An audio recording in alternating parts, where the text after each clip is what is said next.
Okay, it doesn't look as crowded.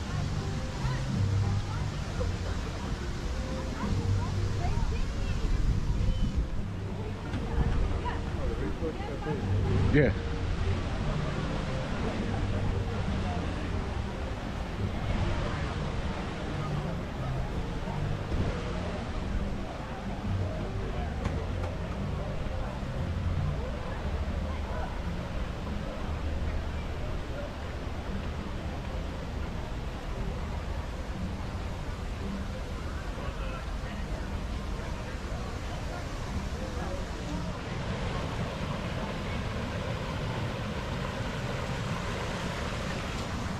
Let's go walk. I don't know where we're walking. Oh, sorry.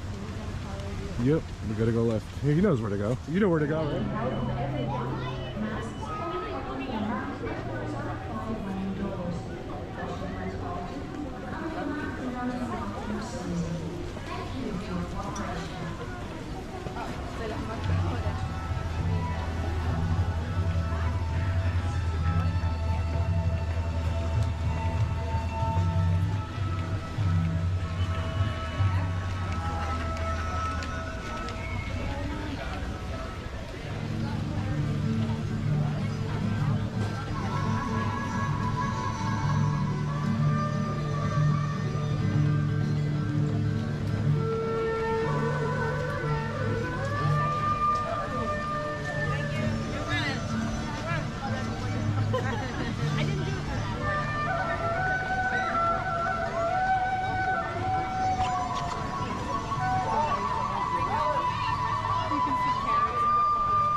Is this the line?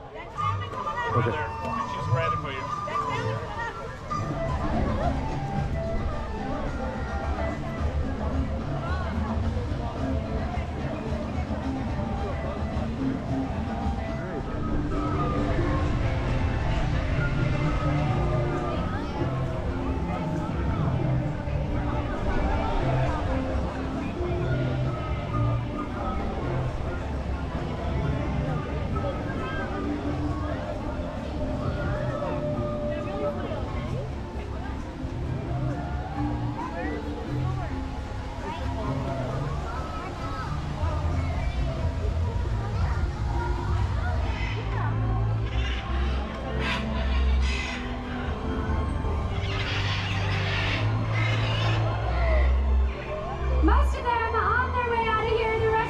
Stick around as long as they want to. We will too if you have any questions. So come on up, everyone. Thank you for joining us for Winged Encounters.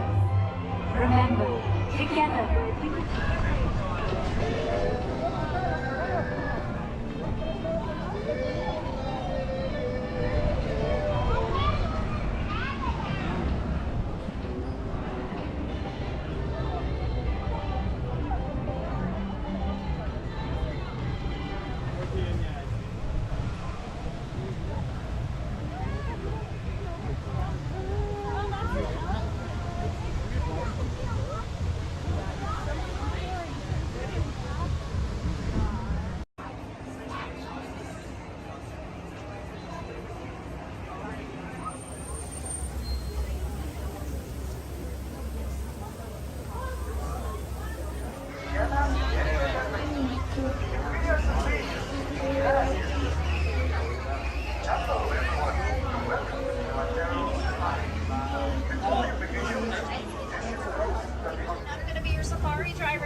We are remaining seated at all times, even when the truck is stationary.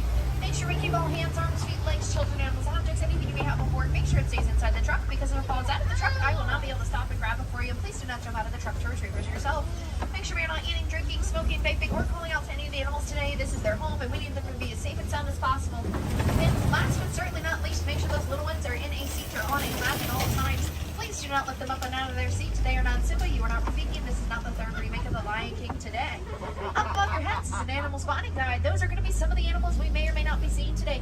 Now I will not be able to stop for all those animals, so make sure we have our cameras out and ready to go, and the flash is always off. Okay, on the right is the okapi. Now the okapi looks like it's related to the zebra, but it's related to the giraffe instead. They both have those prehensile tongues.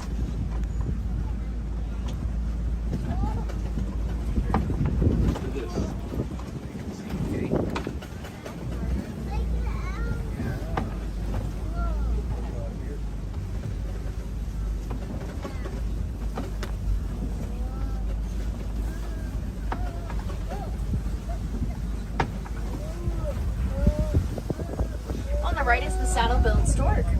Saddle-billed stork stands at approximately 5 feet tall and have a wingspan of 9 feet across. It's the same width of that canopy up above your heads. On the right is the bongo and greater kudu as well. Bongos and greater kudu both share very similar character traits. They both have those white stripes down their backs and bellies. Those stripes are a defense mechanism. Whether they're laying down or running through trees, those stripes will trick their predators into thinking that they are sunlight.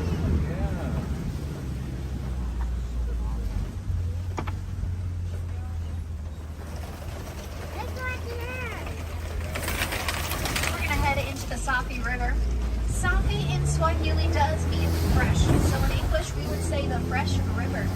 Here we're going to want to look down in the water for all those animals, my friends. A great indicator that we found something are bubbles and ripples, so keep a sharp eye out.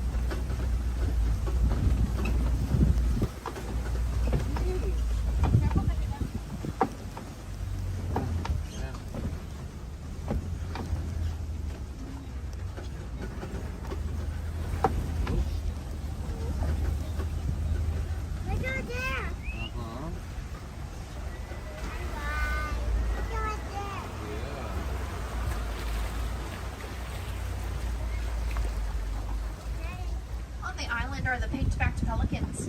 Pink-backed pelicans get their name because during mating season they get a beautiful light pink color on their backs. And they are actually one of 8 species of pelican in the world today.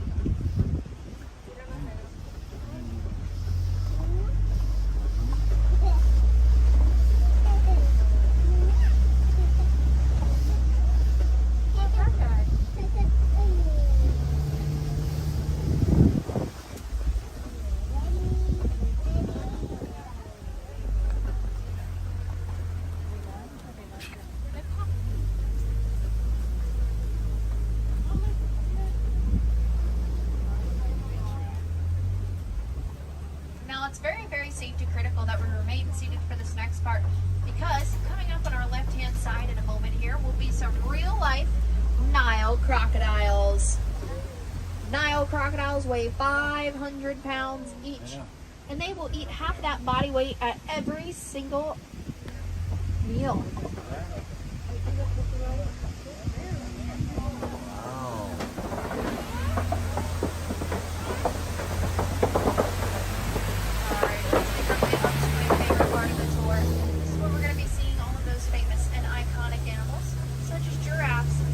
Elephants, lions, tigers, and bears. Oh my! Alright, I might be lying about those last two. That's the wrong movie franchise. But who's excited to see some animals? I love that energy. Let's keep it up. Now, coming up on our right-hand side here is going to be the world famous, big, beautiful tree. This is the baobab tree, friends. The baobab tree is leafless 9 months out of the year for water conservation. It will store water in its trunk, and when animals get really, really thirsty, they'll puncture the side of that tree and use it just like a drinking fountain. That is where it gets its nickname, the Tree of Life. Now I'd like to welcome you all to the Western Savannah. Kilimanjaro Safaris is currently the largest attraction at the Walt Disney World Resort. To give you an idea of how big this attraction truly is, you can fit the Magic Kingdom theme park inside of this reserve.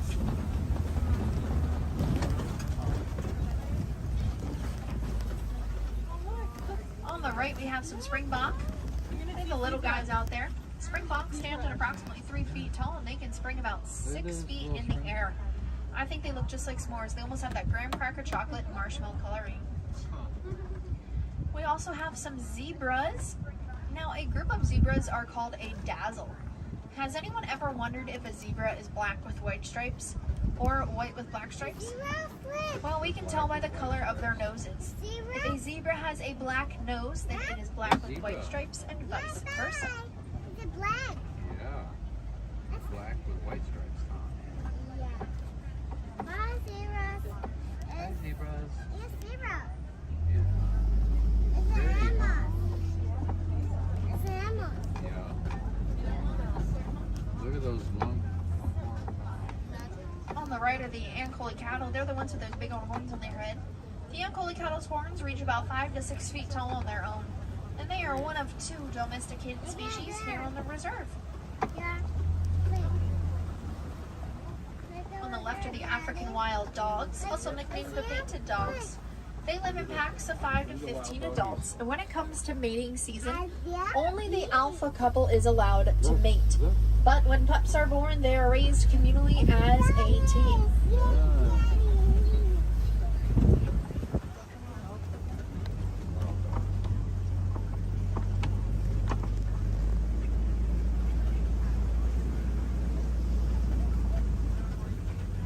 On the left are the sable antelope. The sable antelope's horns are a defense mechanism. They can hold off a lion just by one simple tilt of their head.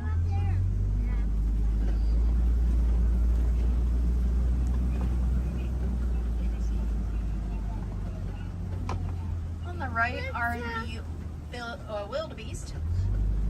Wildebeest migrate in groups of 1.5 million every single year. Their group name is called a confusion because when one starts running, the others will follow, and they have absolutely no idea why they are running. Just like linebackers in the NFL.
In front of us here is a Maasai giraffe. Maasai giraffes are one of the tallest animals in the world. They can actually reach the height of about 18 to 20 feet tall, depending on what giraffe it is. Now, giraffe spots are unique to them, just like our fingerprints are unique to each and every one of us. And the first thing a baby giraffe will learn is gravity. They have a 6-foot drop from their mothers to the ground at birth, and that drop helps keep their heartbeats and their lungs all in the same rhythmic system during the birthing process. Look, there's a giraffe right here. You see him? Oh, get up. Get up here. There's a giraffe. Hi, giraffe. Wow, beautiful. It's a giraffe. It's giraffe.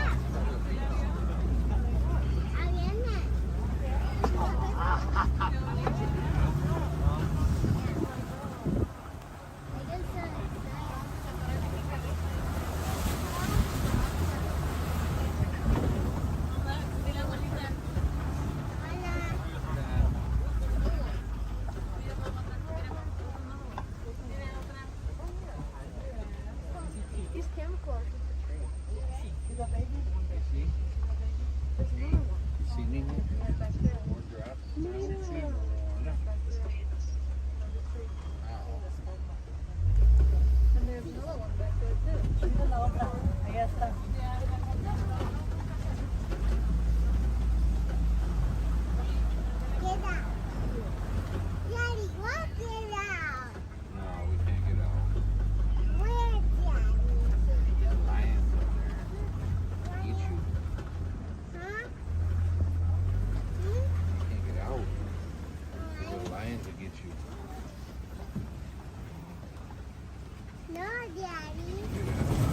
On the right is an African elephant.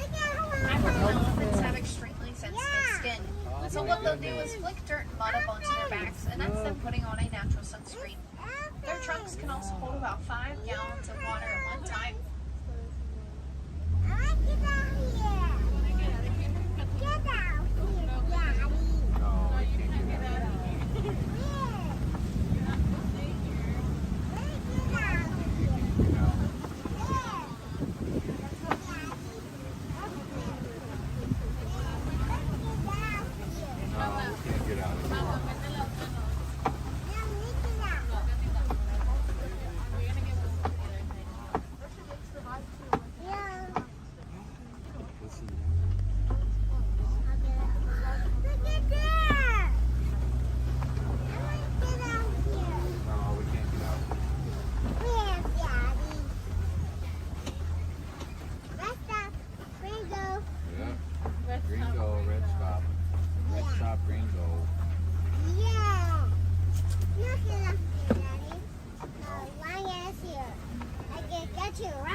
It means no worries for the rest of your days. It's our boundary.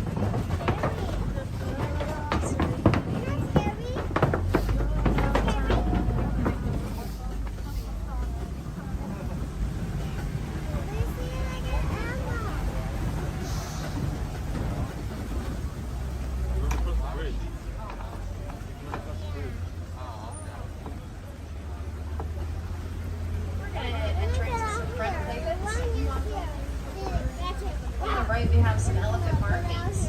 These are from the elephants digging their tusks into the red clay to eat it to get their daily nutrients and vitamins.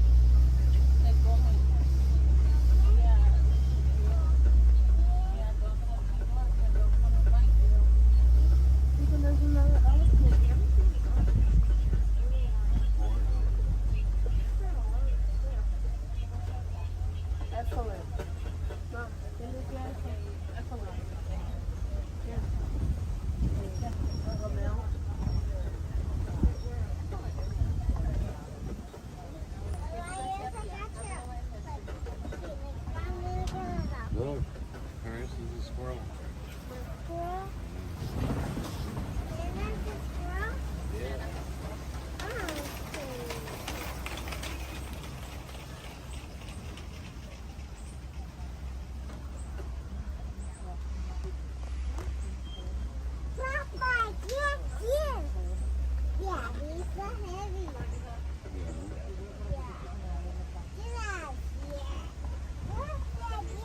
Wait, you're gonna see. You gonna see the elephant?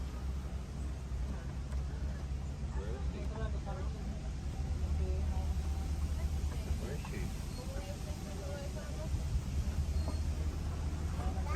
Where is she? Yeah,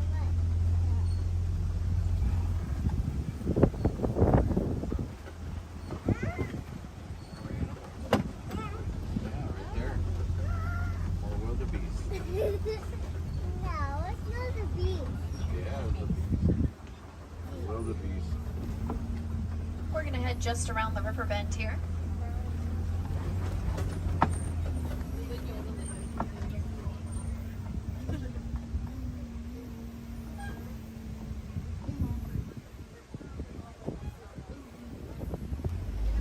If you've ever seen an elephant flapping their ears back and forth, that's them actually cooling down their body temperature. They can cool down their bodies 100 degrees if needed.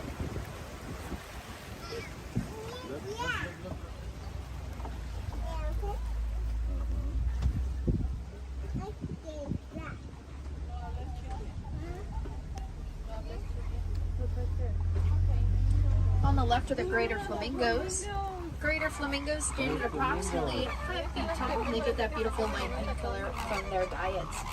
They eat shrimp. Now, can anyone look at the island they're standing on and tell me if you see a familiar face at all?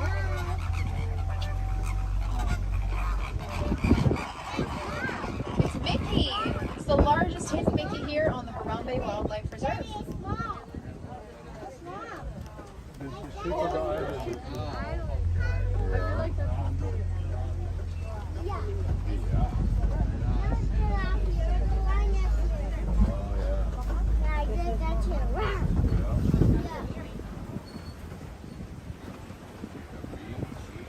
We're now heading into the eastern side of the savannah. Now this is where I will not be able to stop for any of the animals unless they happen to cross in my path or another truck's path. Make sure those cameras are ready to go, my friends. On the left are some ostriches. Ostriches are the world's largest, fastest flightless birds. Their wings might not be able to take them anywhere, but their legs surely can. They can run at about 40 miles per hour.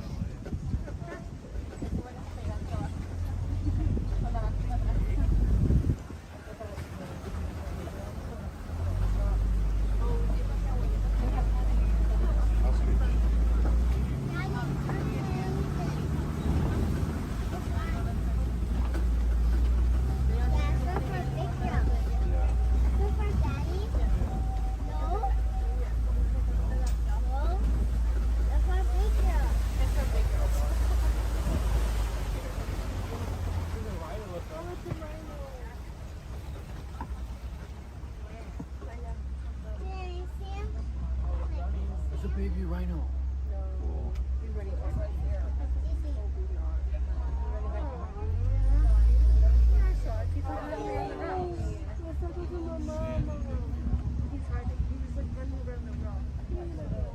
On the left are the cheetahs. Cheetahs are the fastest cats in the world. They can actually reach the top speed of about 79 miles per hour. And they are fantastic hunters. They'll hunt all throughout the daytime, which is much harder to do than hunting at night. Now, coming up on our left-hand side or in front of us is going to be some white rhinos. White rhinos weigh about 4,000 to 5,000 pounds each. And they will take care of those horns on their head just like you and I take care of our fingernails. They will file and keep them as clean as possible. And this is the newest member of the rhino crash.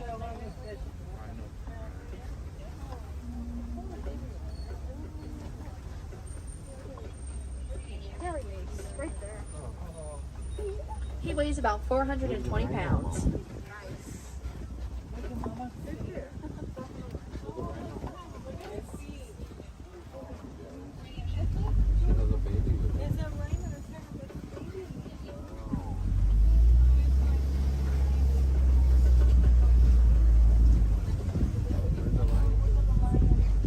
On the left are the lions. Lions are nocturnal. They'll sleep about 18 to 20 hours a day. When it's nighttime and it's time to go out and hunt, the females will actually go out and hunt, while the males will stay back and take care of the baby cubs. Males if they're laying down, see them?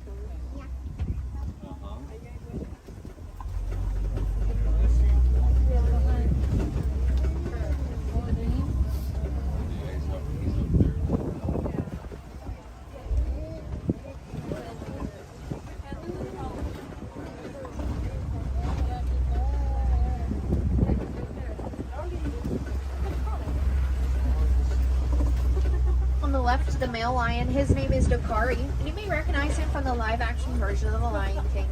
He was actually the base lion for Simba and Mufasa. Oh, look at him. Ready, huh? See the lion? See him?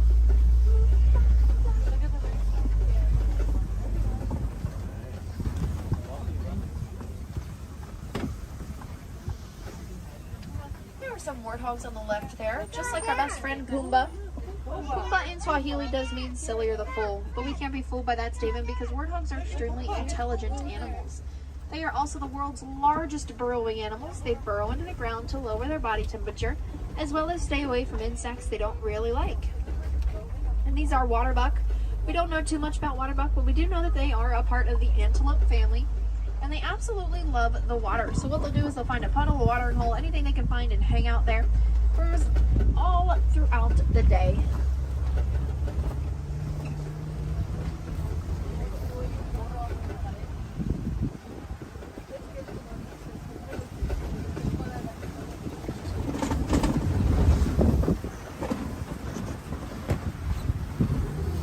We're going to enter now into the Magadi Glen.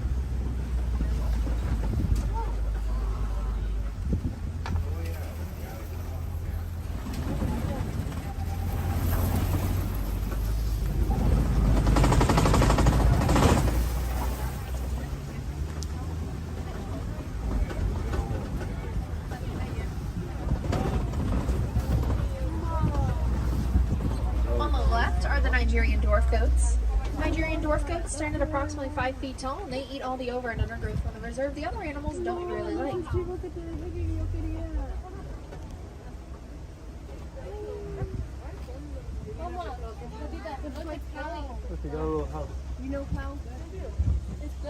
Alright, my friends, we are now officially on our journey back into the Harambe village.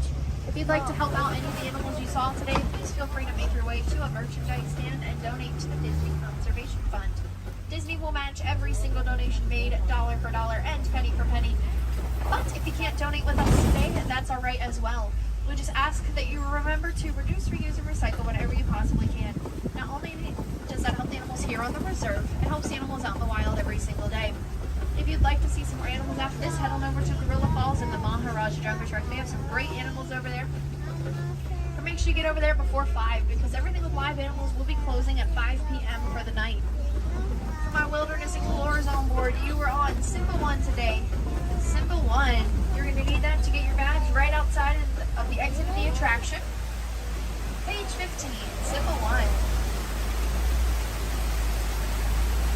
If you haven't already today, head on over to Harambe Theater and see a celebration of the Festival of the Lion King.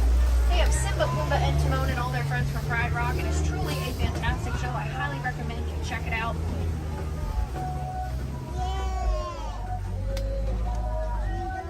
If you have the My Disney experience or you head to the front of the attraction, those places will be able to get you those active.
Goes by, we'll find it.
After we do.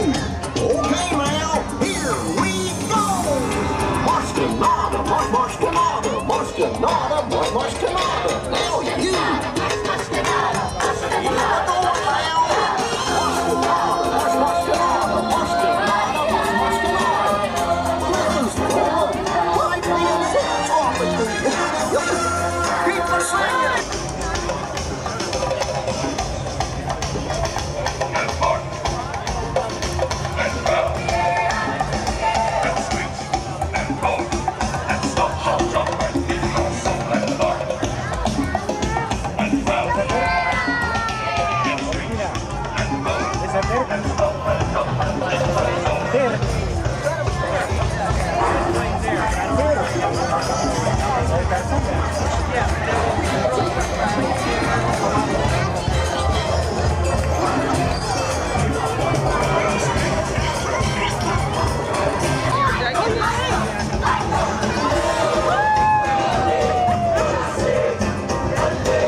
colors down there on the right.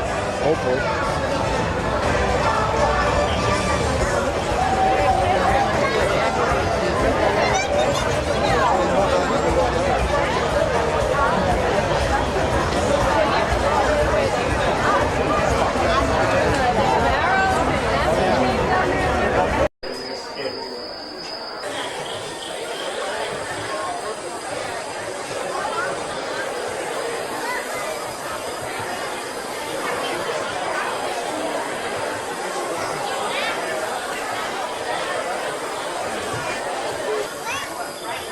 Ladies and gentlemen, good afternoon and welcome to the Stuff to Be Above show.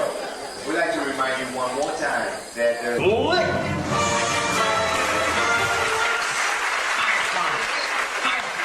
Up here! Over here. Way over here. Way over. A little more. Little more. Little... That's... Perfect. Oh, and hi. Hi. Hello. And welcome. Welcome to our show. You know, we've been doing this act for over 300 million years. And with bugs making up more than 80% of the animal world, we're the biggest cast of them all. Still, you guys just don't seem to see us. So, that's why we gave you those special bug eyes. Now, go ahead, put them on. Neat, huh? Yeah, now you're all honorary bugs. So, on with the show.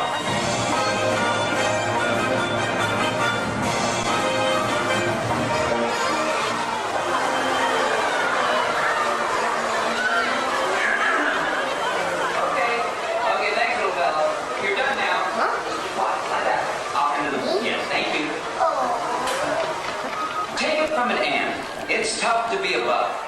That's why we've developed some amazing survival techniques. For instance, deep in the jungles of South America, there's a bug. Well, technically he's an arachnid, you see. And Chili, I really hate when you do that. I really don't. I hate. Oh, I'm sorry, Nick. Where was it? Yes, Chilean tarantulas, like my friend Chili here, throw poison quills at their enemies with deadly accuracy. I never miss. This is Paul! Keep on coming! She's on a roll. Hey, what are you guys trying to pull? Listen to my hand. Hold still. Back off. Okay, Cat, Lewis. You miss! No one makes a fool of Jimmy, man! Come back here and die like a bug!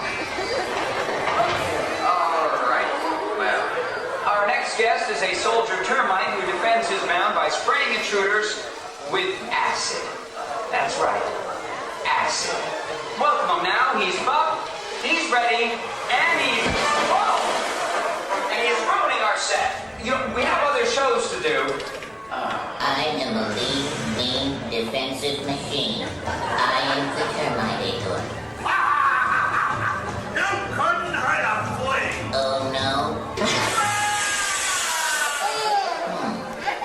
I detect more intruders. No, they're not intruders. No, they're honorary bugs. No. Intruders must be terminated. No exceptions.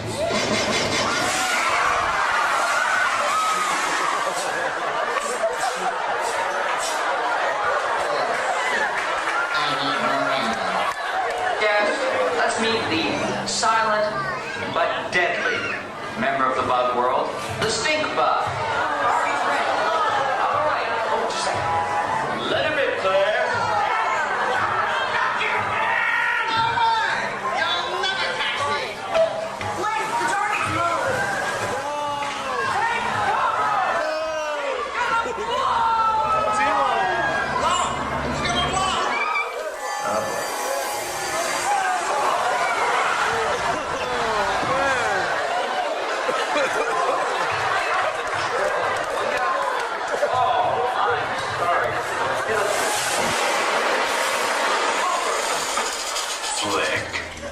What are these humans wearing on their heads? Oh, I made honorary bugs. Honorary what?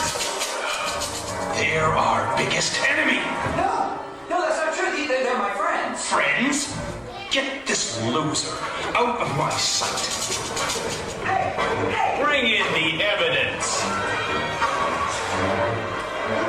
Friends don't exterminate friends, do they? Still don't get it? Well, then watch this. You humans have always seen us as monsters. If you had it your way, you would destroy us all. But you never will, because we outnumber you 200 million to 1. Maybe it's time you honorary bugs got a taste of your own medicine.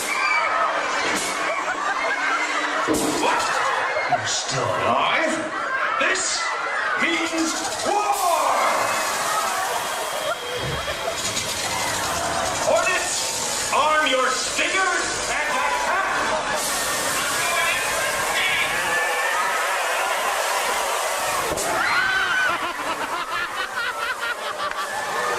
You are over your target, Black Widow Spider! Jump!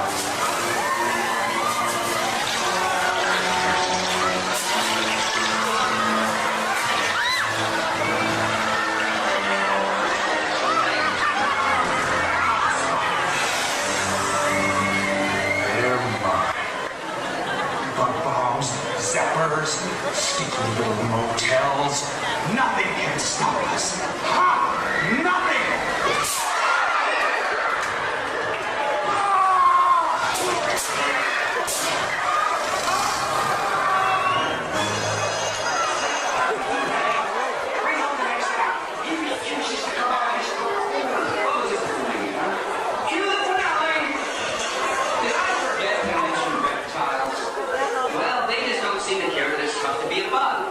But you guys should, because we make your world one honey of a place. We're pollinators! It's a piece of cake.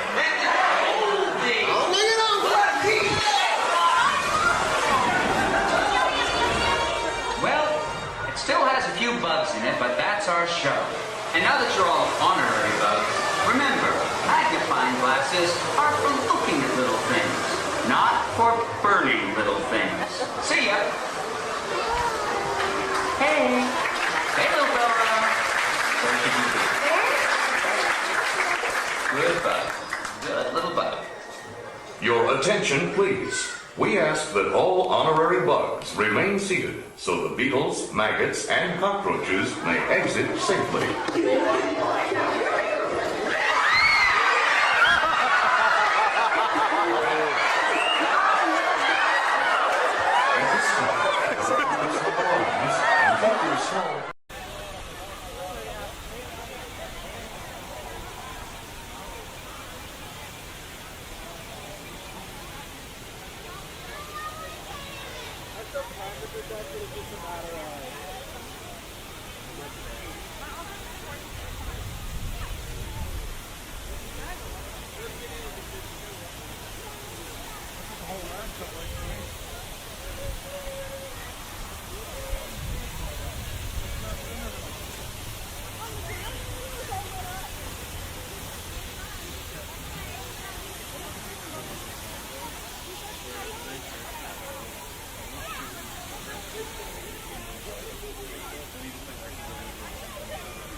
Ooh, I don't know.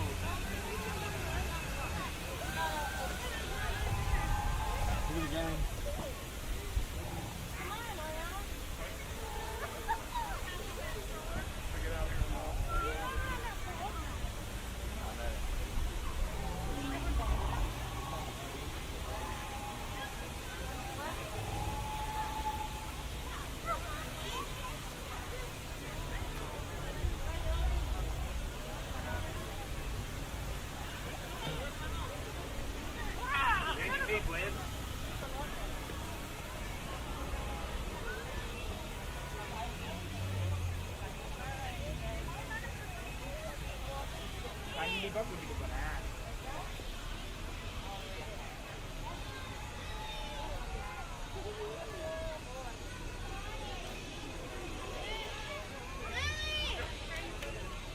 Lily!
Don't miss out.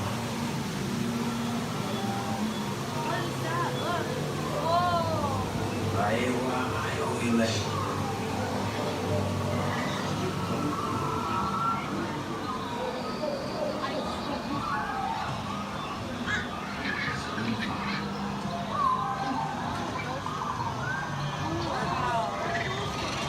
I don't know. That is cool.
Here,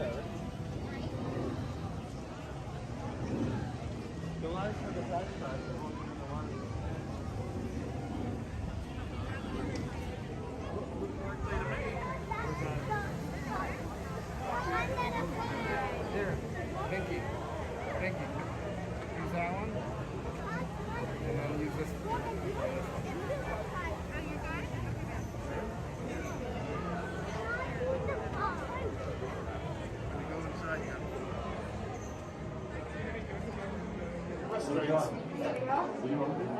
You're catching up. Good job.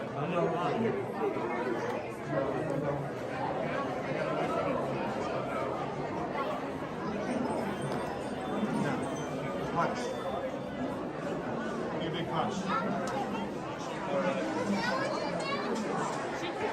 Look at this one I saw earlier.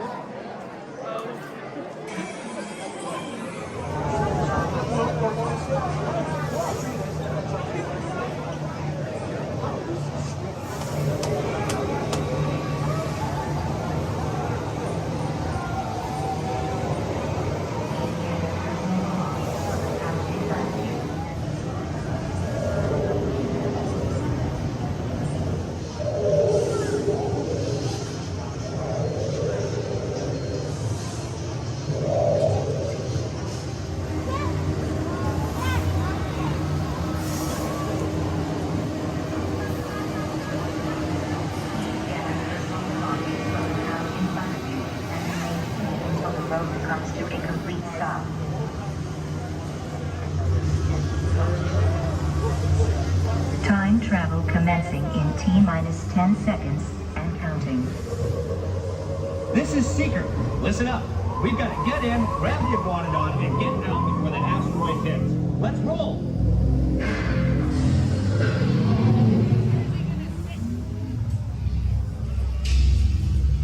Yeah, baby.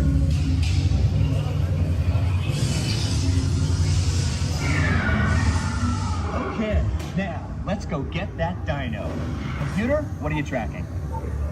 Styracosaurus. Not our dino. Warning, meteor shower in range. Just little one. Oleoramus. Hadrosaur. Raptor.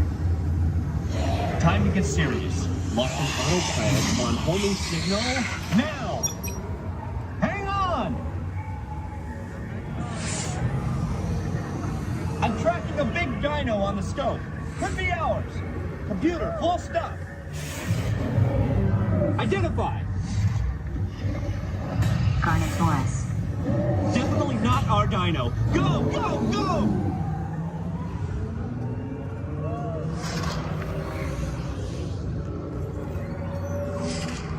Another big guy coming up. Computer.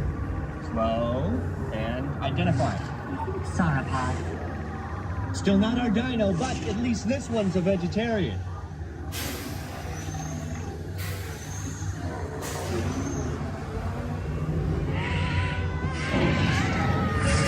Asteroid impact in 90 seconds. We better move it.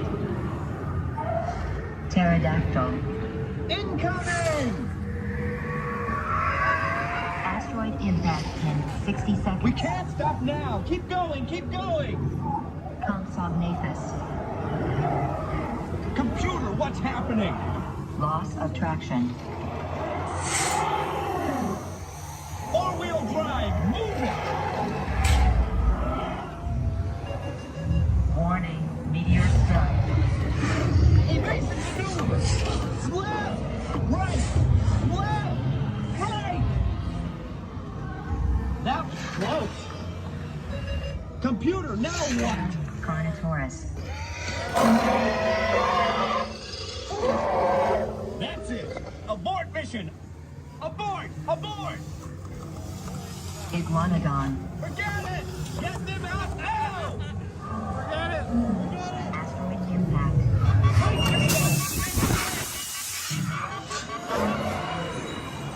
They're not gonna make it! They're not gonna make it! Mission accomplished. You made it! I I knew you would, and guess who made it back with you? I better find him before security does. Thanks for everything.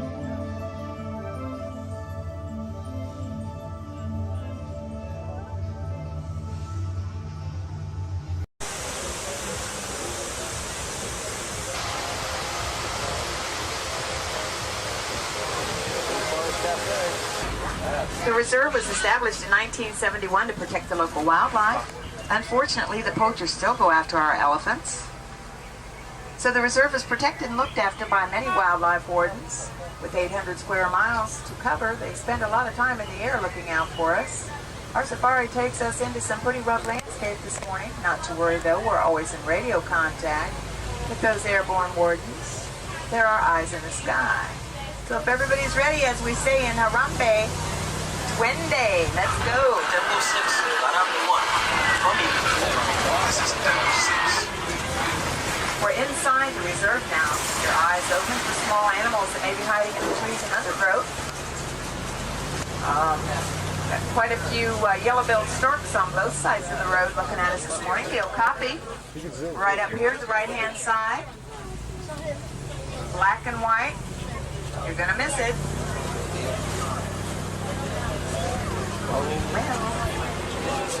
You may also catch a glimpse of the black rhino who's trotting around up at the top of this road here. There we go.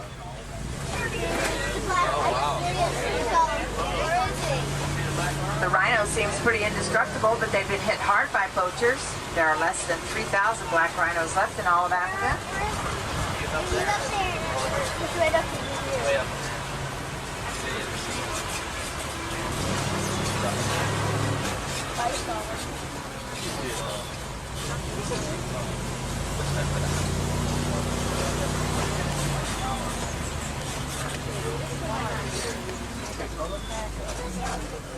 It's a longo. See it up there eating the trees? Large red body with stripes, horns. They are called the ghost of the forest because they are rarely seen. That's rarely seen.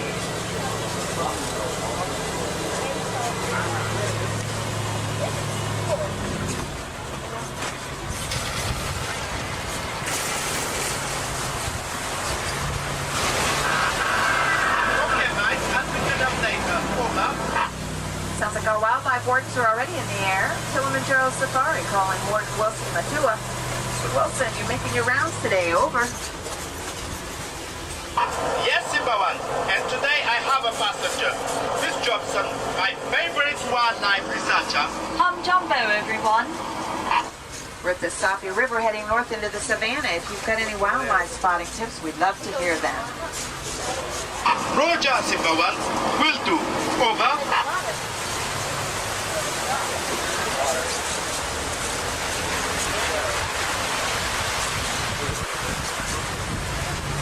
I have some hippos over here to the left. I see ears and heads and everything else trying to stick out.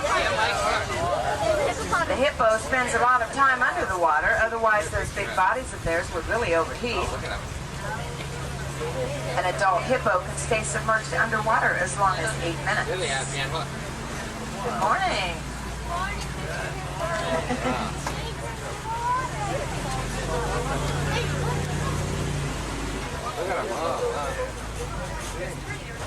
These are Egyptian geese over to the left-hand side also. The pink legs, Egyptian geese.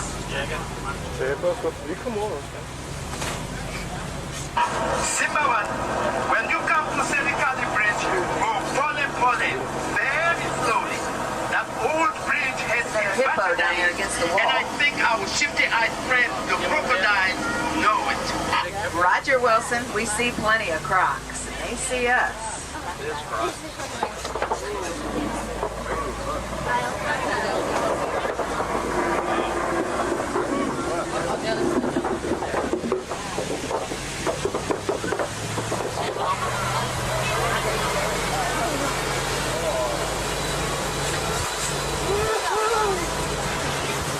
Coming up ahead, the best view in the whole reserve, also a look at some of the reserve's finest ancient baobab trees.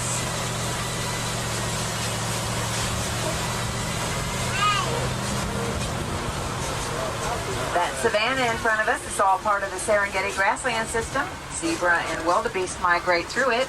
Antelope, lion, and elephant live there year-round. It's part of the wild Africa we're all working hard to save.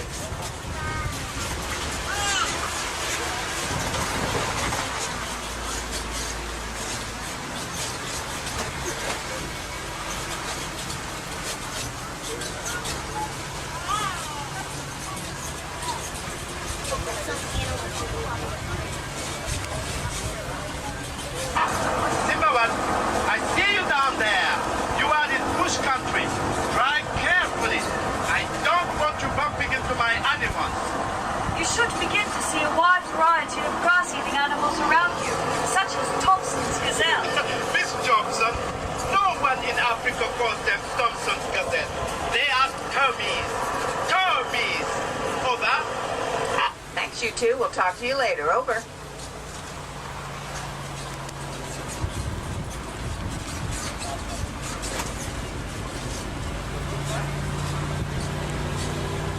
Yeah, those are little Tommy gazelles out there, but you can see them better on the other side of that side. So talk about them when we get over there. Ahead up on the hill there, you see some antelope that are dark in color. Those are sable antelope. Dark color, white markings, sable antelope. See him over there? Very pretty they are.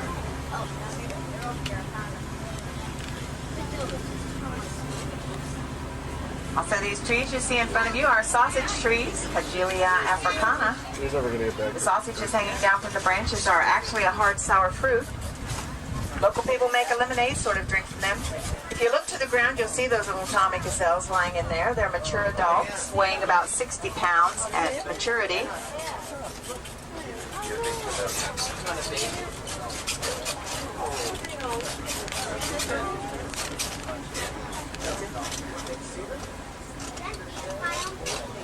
Yes, those tall cones of earth you see are termite mounds. Hard as concrete, the elephants like to use them as scratching posts. Once they're worn down, the antelope use them as lookout points to spot lion in the tall grass. There's some more Tommies all out there lying down. On the savanna, there's some zebra back in these trees. And the tree line, as well as the eland are there. The eland are the largest of the forest antelope, tawny brown ones. There's giraffe in there also. Giraffe and zebra.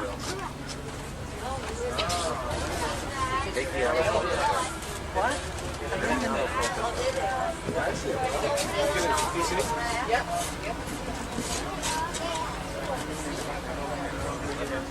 There's another one. There's another one.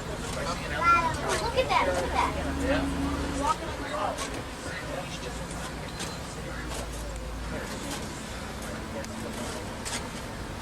Get the giraffe.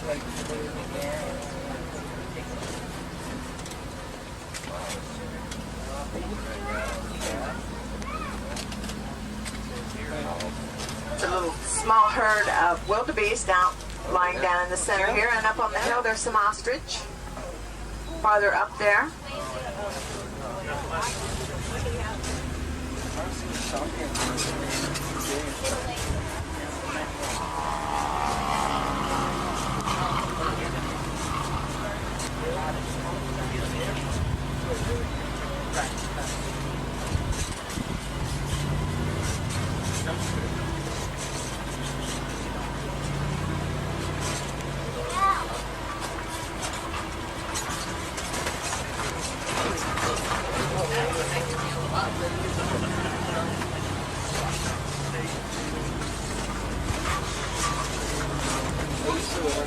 On the other side of these rocks to the left, you may see the mandrill baboon. We're also entering elephant country at this time. Hopefully we'll get to see our two most famous residents.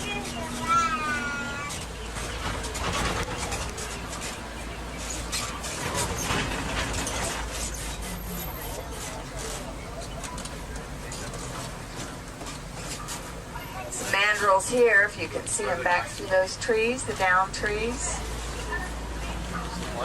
Also down on the rock, the lower level of the rock there. Baboon. There's the large male right there. He is huge. Very handsome gentleman. Also elephant over to the right-hand side. I have not seen them today. Try the red clay pit. Big Red is the elephant matriarch of the reserve's herd.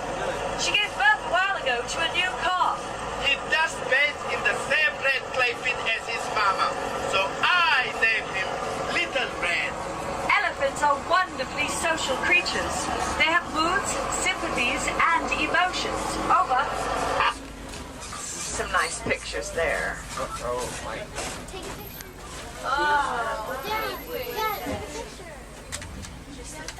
They do that. It looks like they ham it up sometimes. Look.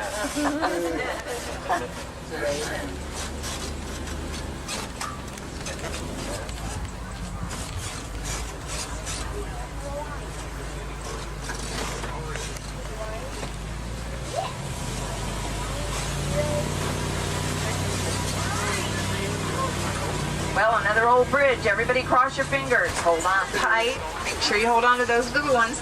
You might also spot those elephants. All right there. Uh-oh. Hey, you didn't cross your fingers.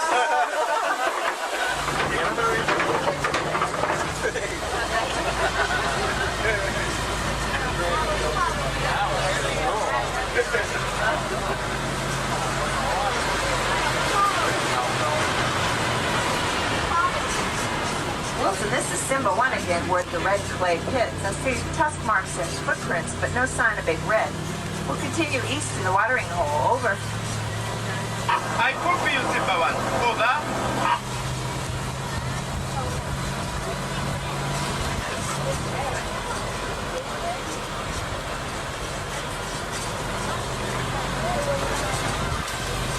Simba 1, I have to report back to base. Over. Sawa, Wilson. We'll pick you up when we can. Over. See what's playing on the radio. Moja kwa moja kutoka kwetu mpaka kwenye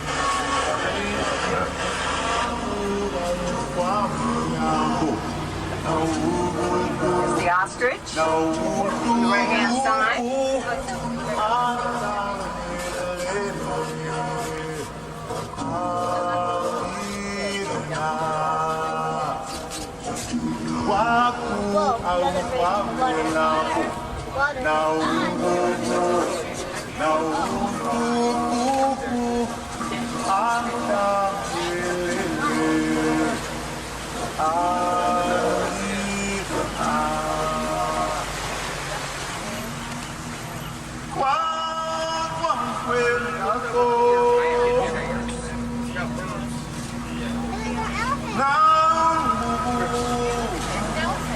A couple of large marabou storks on the right-hand side of the vehicle.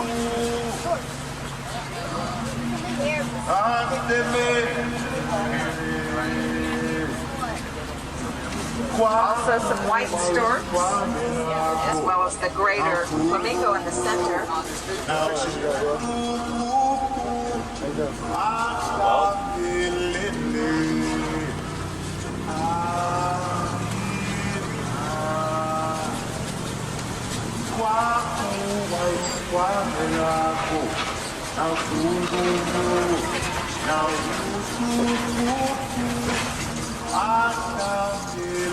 Simba 1, come in, please.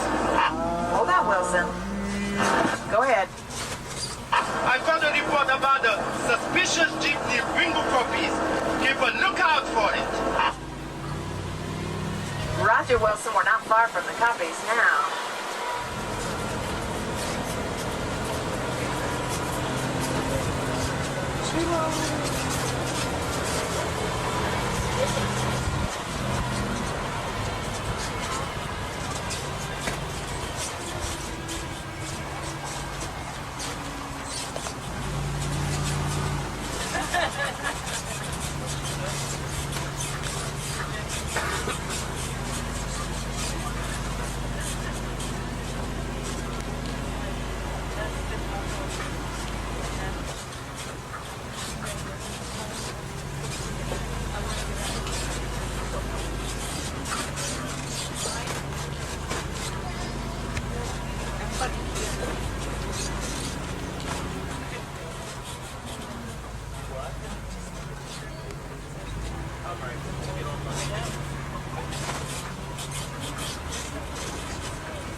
Wonder Wilson, where's the copies? Nothing suspicious here.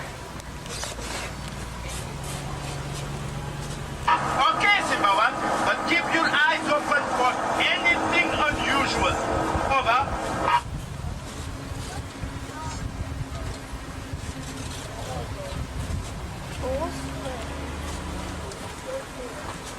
Coming up on the right-hand side are some scimitar horned oryx. Those horns are named after a famous sword, the scimitar sword. They are actually about 42 inches long.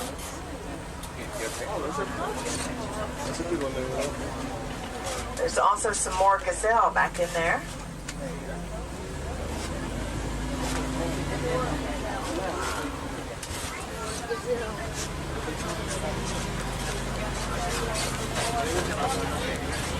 Some more?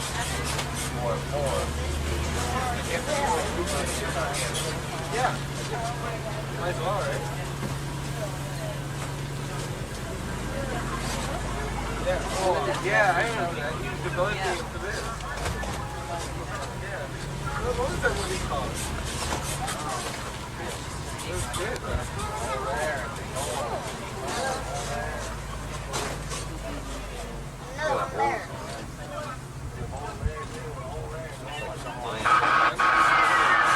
Calling Warden Mutua, over. Mutua here. There are ivory poachers in the reserve. They shot Big Red. She is wounded. What about Little Red? No word yet. When was he last seen? Magadi Gorge. Okay, you head there. Roger. Simba One, we must stop the poachers. I am landing at Magadi Gorge to block off the east end. If you come in from the west, we could trap them. Please, Simba One, we need your help. There's a family moving right through here to the right-hand side as I come around this curve. Great Kudu, right over here.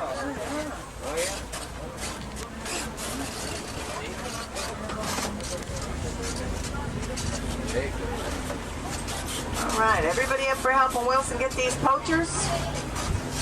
Yeah. Count us in, Wilson. I got one guy with me back there. Watch me get stuck here. We won't have to do anything. Oh, Lord. Ugh. Simba One to Wilson. We're at the crossroads. The gate smashed through. Tell me what to do. Keep going, Simba One. We are landing now. Will do.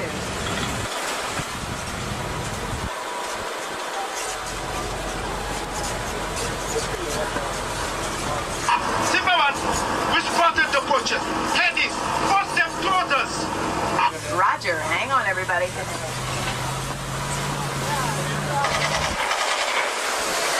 there they go. Look out now.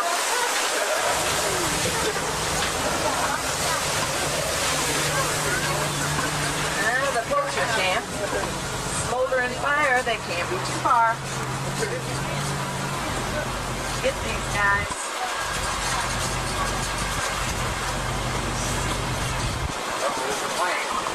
We caught them, Simba. You forced them into our trap. The wardens have Big Red. She'll be fine. Little Red safe. All right. What a See you, Simba One. I have to deliver the baby elephant back to his mama. Asante sana. Goodbye, Simba One, and thank you. Glad we could help.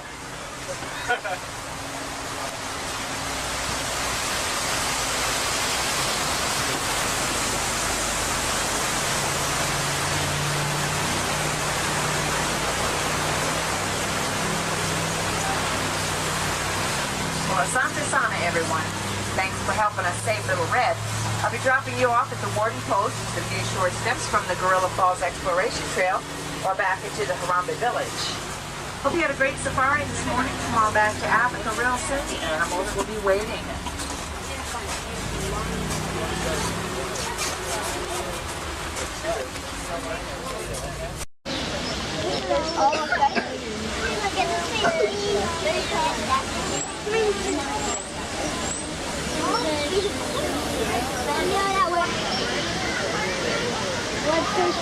Very nice. See that one over there? That purple one? The bird nest up there. Take some of that. Good. Nobody's gonna share. Why would just a hippo on the That's a lot back there.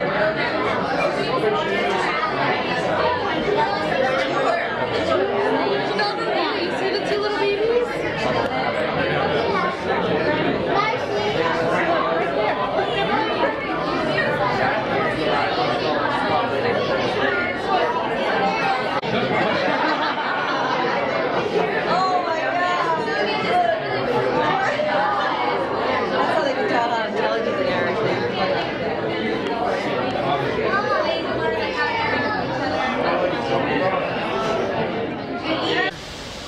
Okay, so 10 is not bad. And again, that's in the jungle. Here, they can lift us up. Because remember, their only enemy is the hunter. Decided to take a swim. Of all the 36 kinds of cats that live on Earth, they can all swim. But only tigers and jaguars do it every day.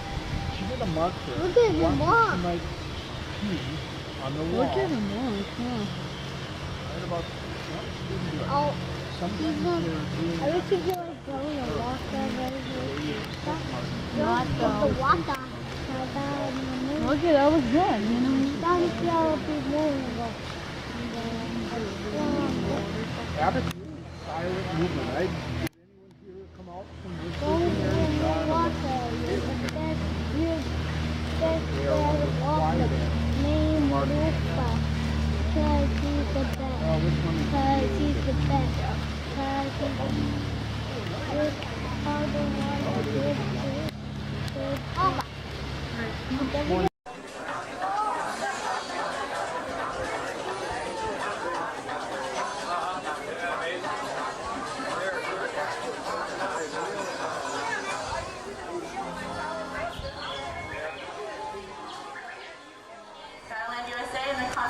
Station. We have over 1,000 animals here representing some 200 different species, many rare and endangered. Over on our left here, this is the ancient Asian village of Anandapur. When Asia opens, you guys will be able to go see this land and visit the Maharaja Jungle Trek, which will feature animals such as tigers, Komodo dragons, and giant fruit bats. Hey Kaylee, you know what I heard about the giant fruit bat? Uh-oh, what? I heard it had a 6-foot wingspan. That is one big bat. That's a good thing it's called the giant fruit bat. But we're okay, they only eat fruit, so. Okay, that's good. You're not going to bring one of them on here, are you? Well, I thought about it, but I didn't know how everybody would react, so. Yeah, well. The Asian villages have shared their land for over 1,000 years with forest animals. Hey, George, did you bring a forest animal with you though? Yeah, like I said, I didn't bring the giant fruit bat. They wouldn't let me bring the tiger on board, I don't understand. But I did bring something you might find a little bit scary. I brought a scorpion. What I'm going to do is head up to the front of the boat and let everybody get a good look. I know, when I say scorpion, you're thinking of a creepy animal. We often associate scorpions with being poisonous or dangerous. But the truth of the matter is, there's over 1,000 species of scorpion and very few are harmful to man.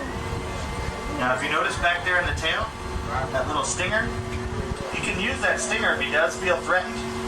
But when it comes to man, you just assume leave us alone. Now, if he did use it on you, it'd feel something like a bee sting.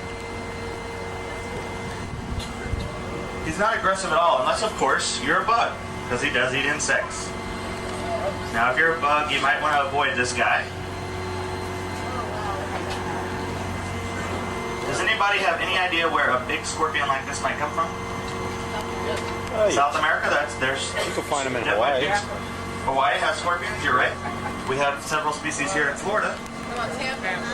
Yeah, there is some...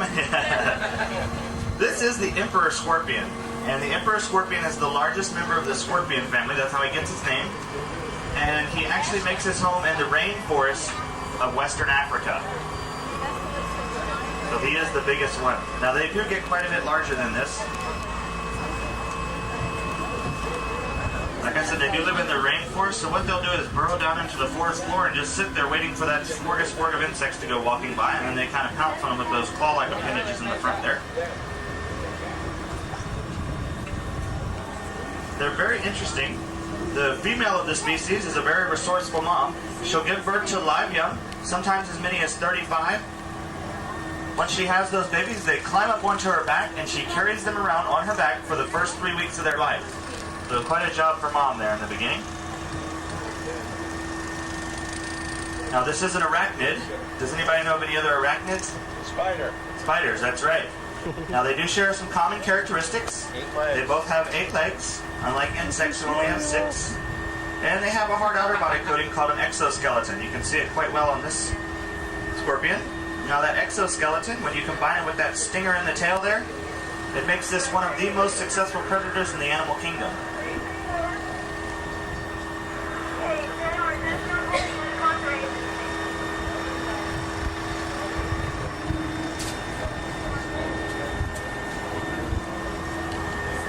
Tail. What will happen, you can see this particular leopard gecko he's regenerating a new tail. His tail looks kind of oblong. So what happens, if a predator attacks him, that tail will detach and wiggle around, and then he can run off in the other direction.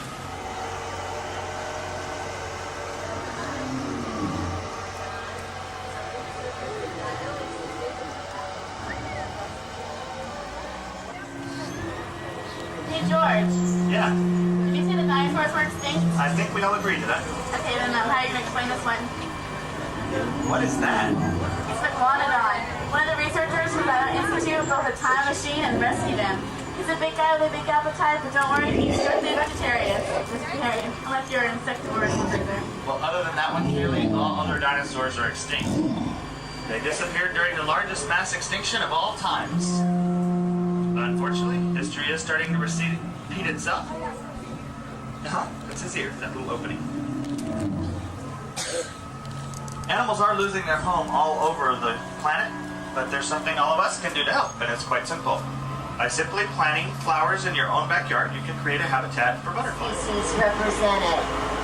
As we turn the corner here, we're going to head into the lagoon, and you'll all want to keep your eyes open.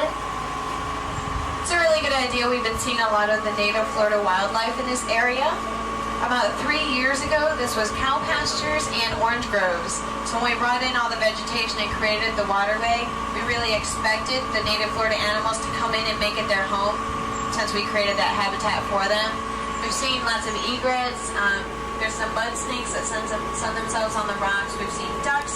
There's a mama mallard on the other side of the lake that has 7 ducklings with her. So she's real cute over there. We've seen tortoises. The other day I had a little snake swimming alongside the boat, so that was pretty cute. He has a little chin above the water. And we've actually seen a pair of bald eagles in here too. All right, the bridge we're coming upon it leads to Camp Mini Mickey. There is a hidden Mickey on here, so you might want to look for that. Also, at Camp Mini Mickey, they have Grandmother's Willow's Grove, and they offer a show there that will introduce you to North American woodland creatures such as rabbits, raccoons, and even skunks. I was just trying to put in the hidden Mickey. Where is it? It was in the corner down there. Everybody see it? Well, all the animals that she just mentioned were actually mammals, and I brought a different kind of cute and fuzzy. I brought a tarantula to show everybody. He's actually one of the smaller ones. You want to see? It's a Costa Rican zebra tarantula. We tend to be a little bit nervous because they're a little different, just like you might see that pile of rocks and see a fierce dragon.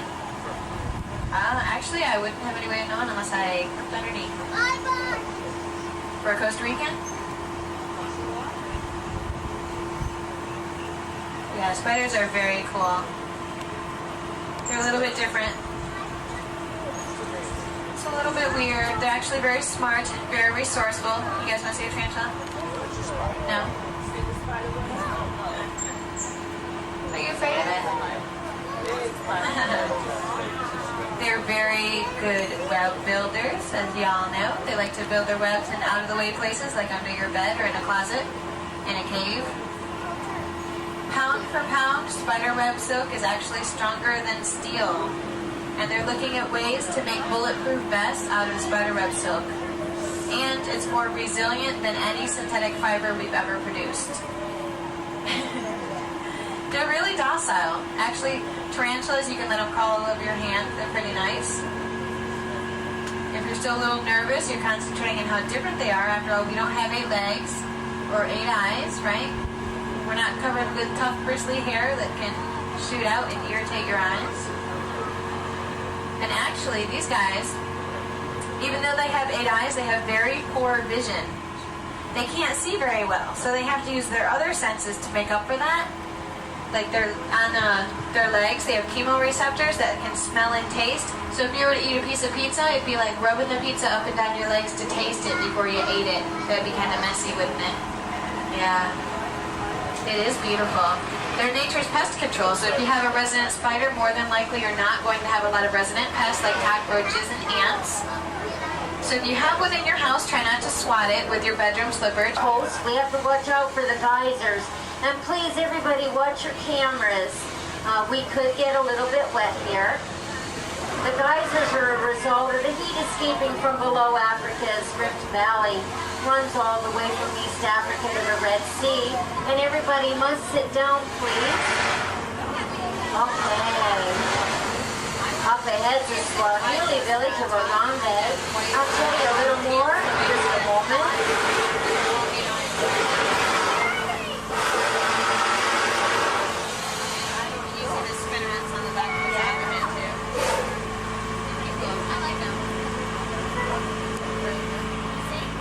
That yellow on top of his bill actually kind of looks like a saddle.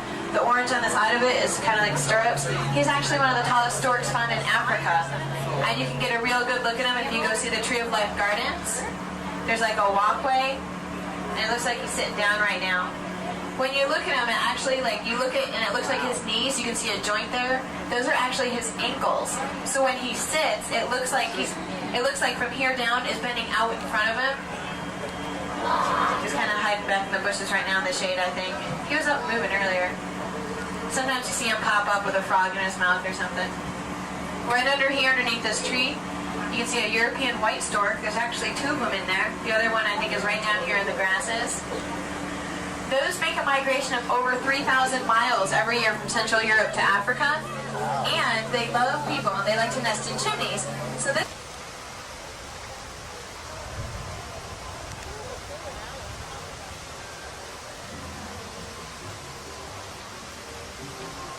You gotta get that dolphin. Where's the dolphin? Upper left. Oh, I see.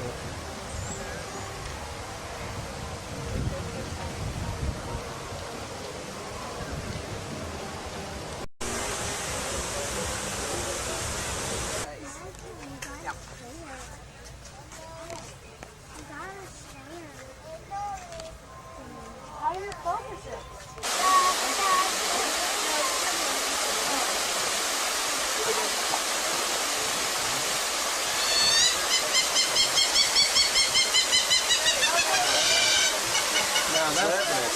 That's the jungle call. Look at these. No, they would just eat it. Wonder what they are.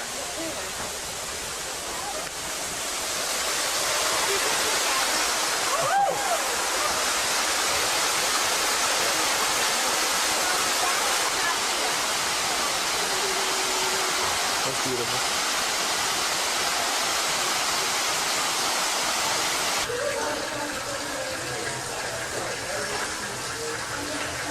We only saw one rhino on that ride. There were 3. Hey, somewhere. Yeah. Are these hungry yet, Blues? Oh, that's right. You're right. Oh, wow. See him just... Oh, my God. Looks like me in the pool. Wow. His feet. That was cool. Too bad you can't see him on the water. It's not that visibility, huh? Yeah. They're closer, you guys. Yeah. Wow. I got a nice good focus on him. Zoom in. He had his mouth open a second ago.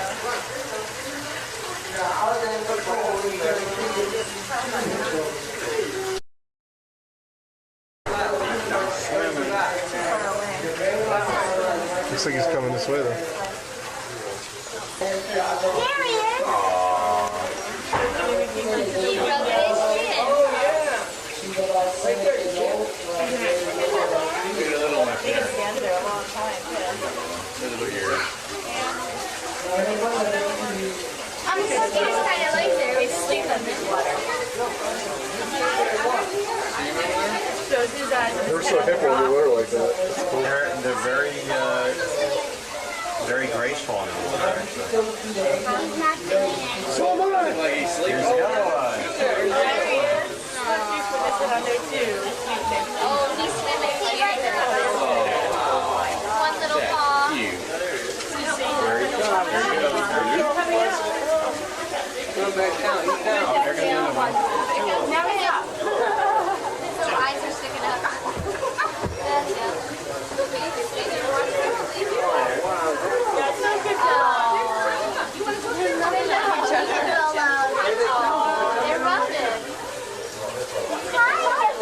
Mush faces Get a little smile on their face.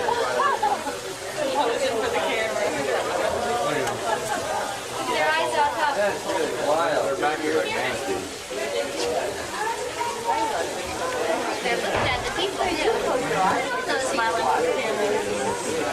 Or are their eyes? They're thinking, I wish I could eat you.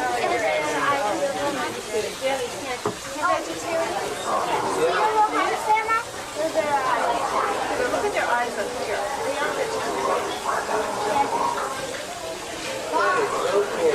They're slow moving. They can swim in here pretty quick. They can run on it. What is that? What is it? Anna, you see it? I didn't know. Whoa. Okay, Aaron. You see the hippo? Every time we do that. Nursery as being a nanny. They mostly eat beetle larvae, flies, butterflies, insects in general, sometimes lizards, birds. No, they're part of the mongoose family.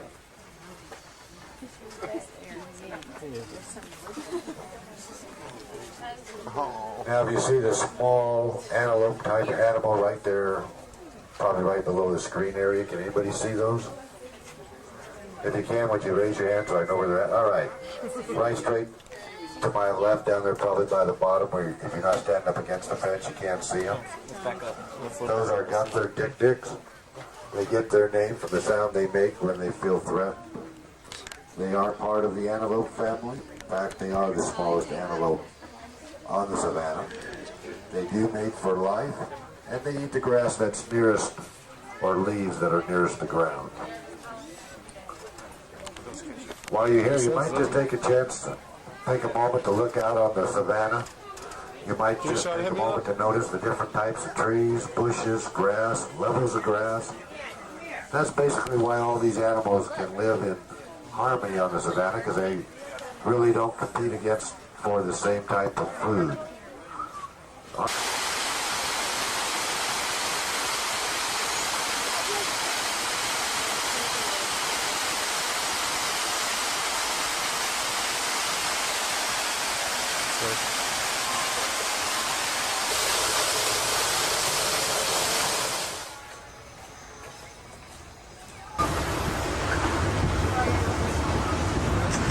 You see now are the backstage homes of our lions, warthogs, and antelope species. At night, they return from the savannah to these structures to be housed and fed. This system allows their keepers to see each animal several times a day to monitor their health and well-being. The rounded boulders beyond these buildings are the tops of our lion copy, the worn granite hills typically seen in the East African savannah. You are now getting a look into Animal Kingdom's African savannah, home to giraffe, elephants, antelope, lions, and many other species of mammals and birds.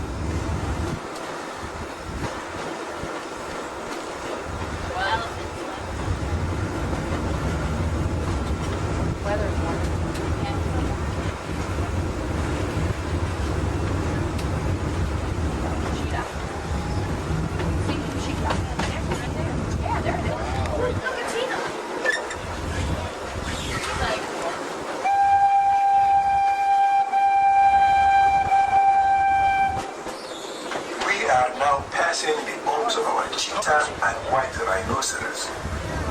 Rhinos are some of the most endangered animals in Africa. In the last 30 years, habitat loss and continued poaching have reduced their population in the wild by an incredible 95%. The large building nearby is for African elephants. Their home is designed with a minimum of interior walls, giving the elephants plenty of room inside to see and touch one another. We'll soon be pulling into Conservation Station, where a variety of shows and interactive exhibits will show you both the good news and serious challenges facing wildlife today. You can join the Lion King's Rafiki on This is in the grand opening. What? In just a few months, the crew's legs become strong enough to support her weight. Thanks to this critical early intervention, the young cougar can now look forward to a long and healthy life.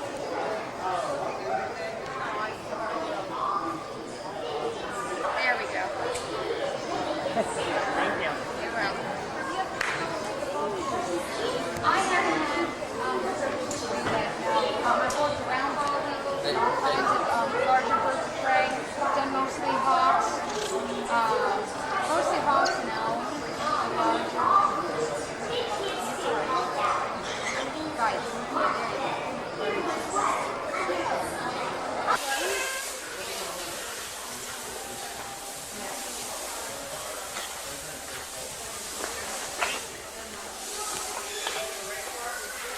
I'm not curious about the animal safety.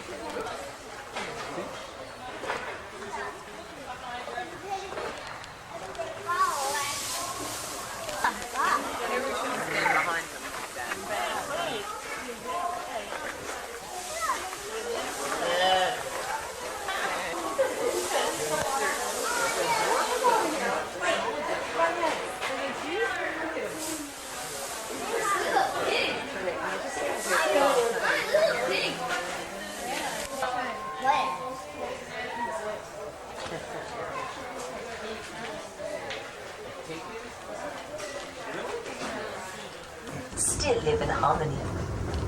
In the jungle surrounding Anantapur, you may visit Maharaja Jungle Trek to discover monkeys, tigers, giant fruit bats, and other rare endangered animals. In April of 1999, Asia will also become home to Tiger Rapids Run, a whitewater raft adventure that will plunge you deep into the beauty and perils of an Asian rainforest. Here in Animal Kingdoms Asia, we are recreating the look of tropical jungles in India, Thailand, and Indonesia. Bringing this landscape to life required nearly 3,000 exotic trees and over 250,000 shrubs and flowering plants. Fragrant camphor, spiny monkey puzzle, and colorful Hong Kong orchid trees are just a few of the thousands being planted. When Tiger Rapids Run opens in April of 1999, you will be able to visit the newest old rainforest on Earth. All throughout the Asian continent and around the world, tropical forests are disappearing at an ever-quickening pace. As the forests shrink, so do the habitats of our famous around the world, yet still desperately endangered. Other forest species, such as birds, plants, and insects, numbering the tens of thousands, will disappear before we ever have a chance to know them or investigate their unique lives. Here at Disney's Animal Kingdom, every creature you meet is an ambassador from the world of animals, reminding us of the need to respect wild lives and protect remaining wild places. Soon we will be returning to the African village of Harambe. If you have already enjoyed Kilimanjaro Safaris and Gorilla Falls Discovery Trail, take a stroll over to Caravan Stay.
Let's get that on camera there.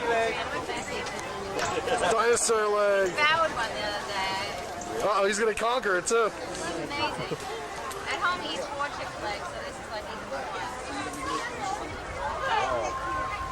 Yeah, look at that turkey leg. He's a beast.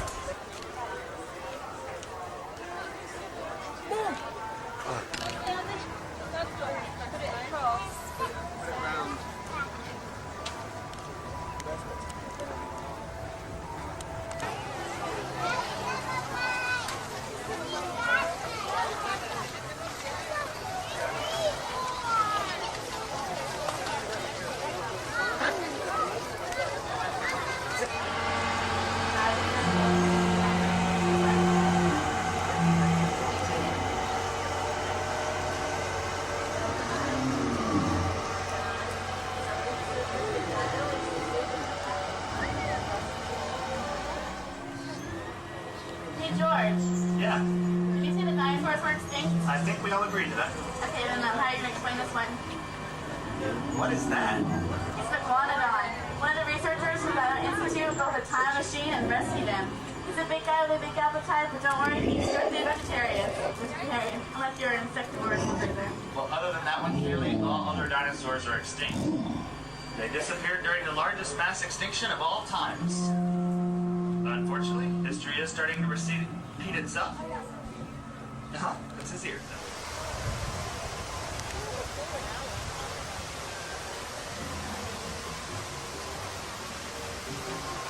You gotta get that dolphin.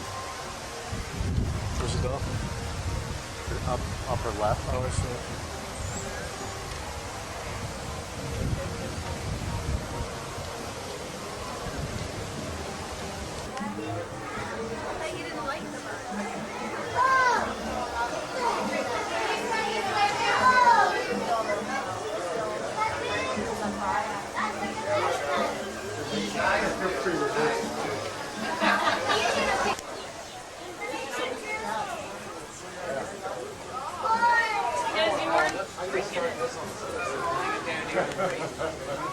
It's got to be 3D design to do this.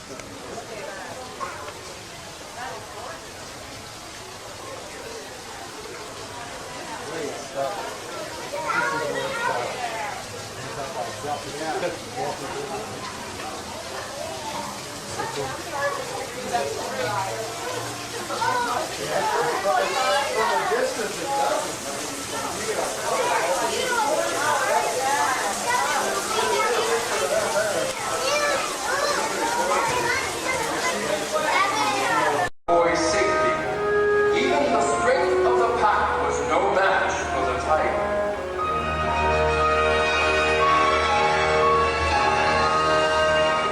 It was at that moment I decided to take Mo to a nearby man village where he would be safe. And that, my friends, is how our journey into jungle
magical celebration.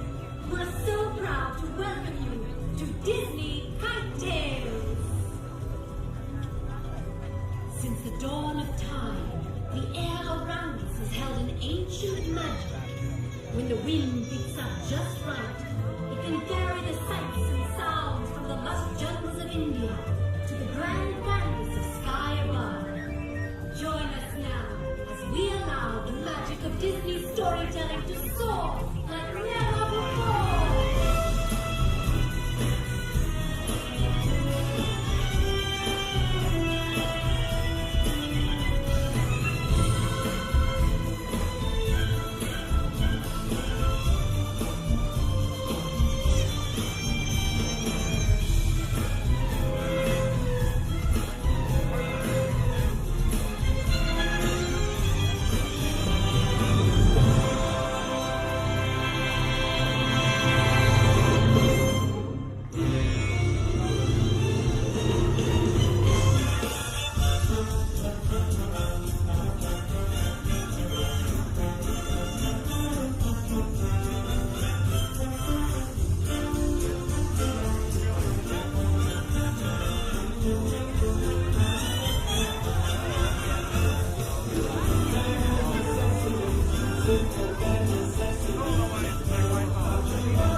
something special for humans. Made out of the same material that makes a fingernail and hair. But with after being bashful today, you'll never say I want to shy away from humans. But we'll also see many birds. He's all the way to the road. To the left, there's a black and white bird is a saddle-billed stork. Oh, pretty big too. Yeah, I see it. Let's look for it on here. Let's look for it on here. Let's look for the animals on here. Oh, there's another antelope up in the hills that have this red, rust-colored one. It's called the bongo. I have to say a special treat to see one out in the upland. This bongo, well, they also have the nickname of Ghost of the Forest. Now they're rarely seen in the wild, too. Well, and next, we're headed off to Safi River. It's dark in color, but don't worry, they're not sunburned. That's their normal color.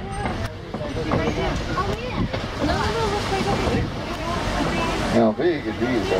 Hippos like this? Well, they start out around 85 pounds at birth. But they can weigh over 5,000 pounds fully grown too. There's more in the river to the left on this island.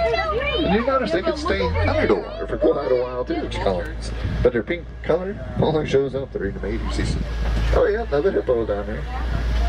And alligators, they can grow up to 20 feet long with a bite that can crush the bones in their prey.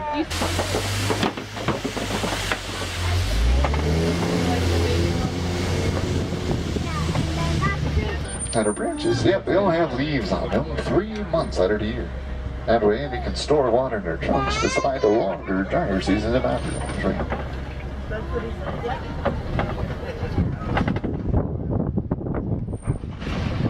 Sometimes known as Wantisi cattle or Egyptian longhorns. They've been around for ages. And their horns can grow up to 6 feet in length too, but they're not as heavy as they look. They're partially hollow, but it allows their blood to circulate through the horn, which cools them off at hot days. Kind of like a radiator for a car, get rid of extra. Now the borders of Harambe Reserve though are ever expanding too with different projects. Our common site is still part of one of the largest land migration. Their numbers could range from a few that you see today up to 1,000 in a herd. There's also predators nearby, they'll start to pronking. Pronking means they can jump repeatedly into the air up to 11 feet at a time. Right, well, you can feel these stressed. Oh, looks like there's a couple babies in there. Now a giraffe is the tallest animal in the world. They can range in heights anywhere from 16 all the way up to 20 feet fully grown. And her babies usually start out around 5 to 6 feet tall at birth. But yeah, they're big enough to look a old human straight in the eye when they stand.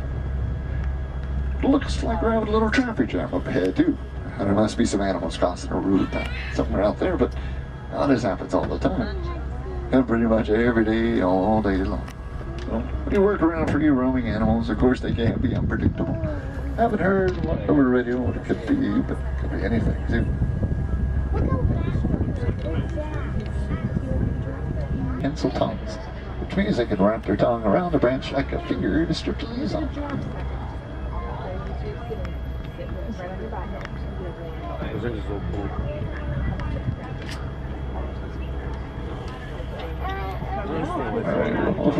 Pretty big, about 25 pounds worth. They also have the highest blood pressure of any mammal. It takes a lot to pump up the blood all.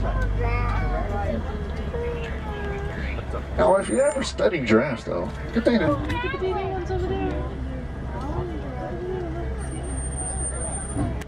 Do you want to look back? Oh, they're less than a year old.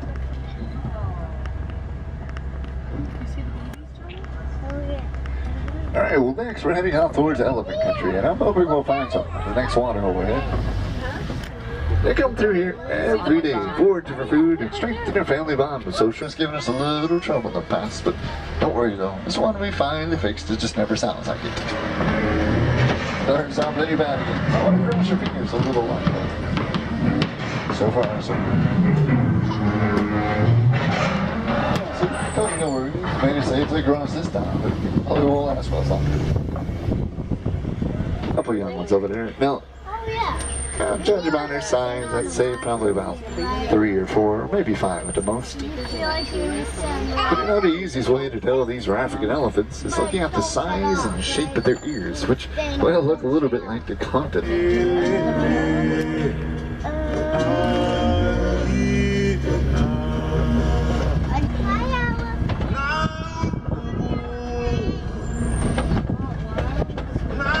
Ooh, here we go. Pretty good again. Well, we'll make another stop here. Here's the whole back of Harambe about. Oh, and greater flamingos up ahead of the next spot.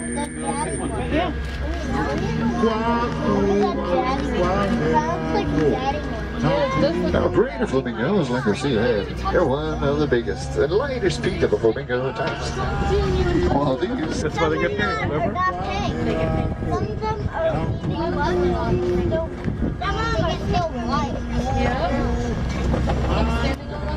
Oh, that's the nice side. They have great hair makeup. But even Africa's largest reserves, though, the white rhino are still not completely safe unless you protect their baby. But some was including 150 rhinos. Oh, the cute baby. That's probably mom in the boat. That's a small one. That's a small one.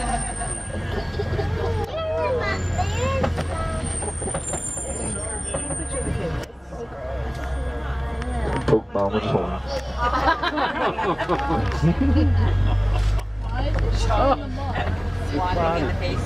Whoa, looks like the first big castle. See, it's a cheetah or two. Look about how big this hill past the ramps to the left. They're up there in the grass under the shade of the trees. And a couple of them just lounging out there like normal felines. But cheetah is still one of the only big cats that hunt during the day. Let's see, but there might be something coming up.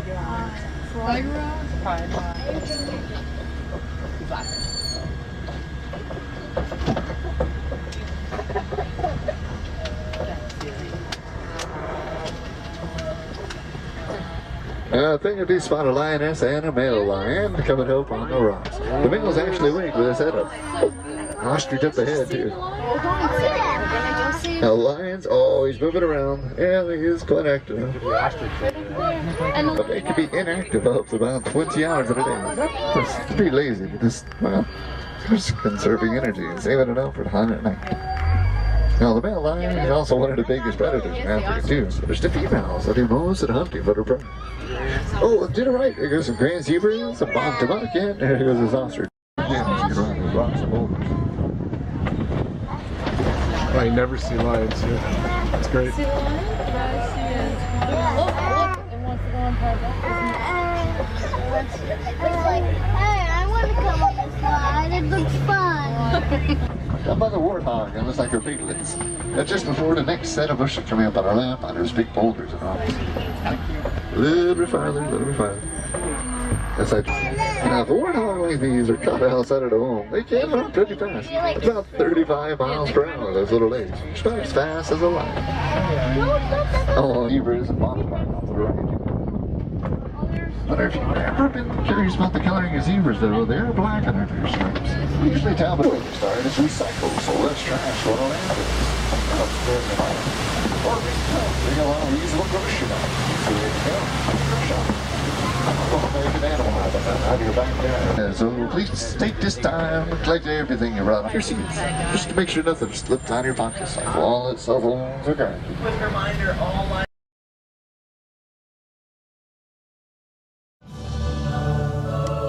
Hello, I'm Dr. Marsh, director of the Dino Institute, and I hope you enjoyed those quaint exhibits in the old wing.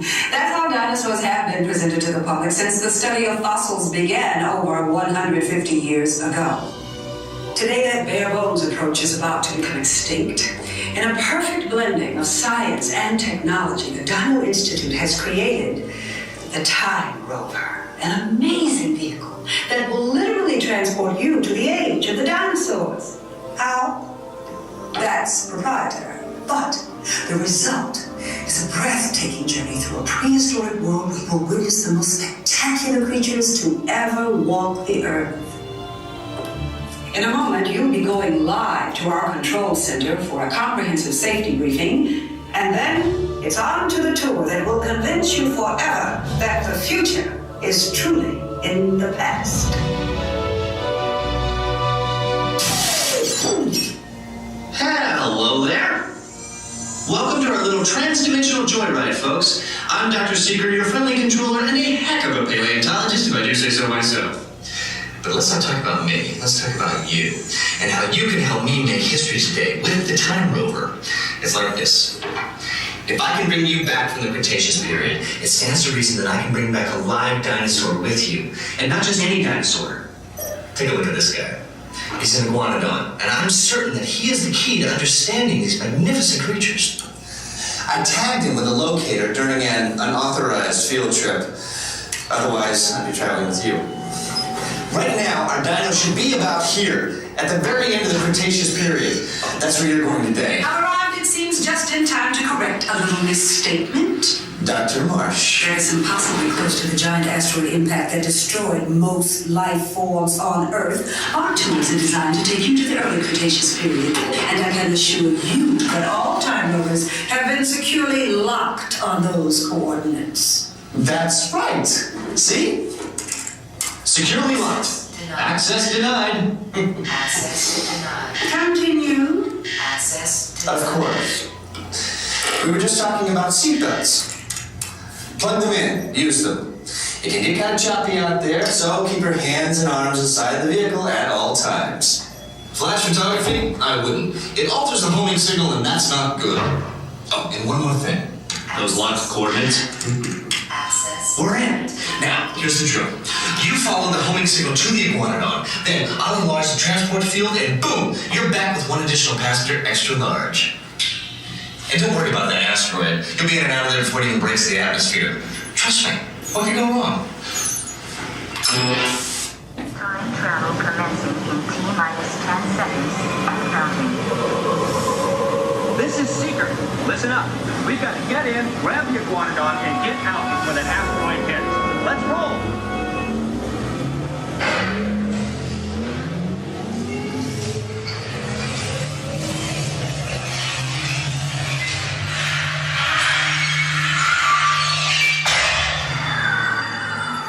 Okay, now, let's go get that dino. Computer, what are you tracking? Skyracosaurus. Not our dino. Warning, meteor shower in range. Just little one. Harambe. Hadrosaur. Raptor. Time to get serious. Watching autopilot on homing to the ground now. Hang on! I'm tracking the big dino on the scope. Could be ours. Computer, full stop. Identify. Carnivores. Definitely not our dino. Go, go, go!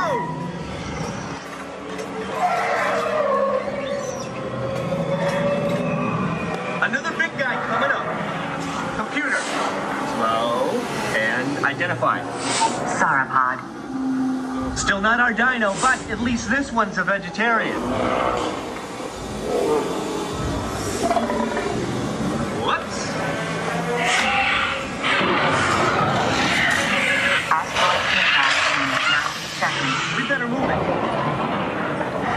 Pterodactyl. Incoming! Asteroid impact in 60 seconds. We can't stop now. Keep going, keep going. Compsognathus. Computer, what's happening? Loss of vacuum.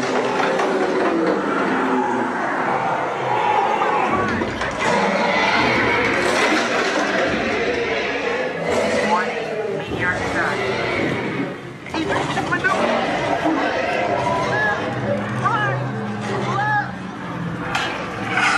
That was close. Computer, now what? Carnivores.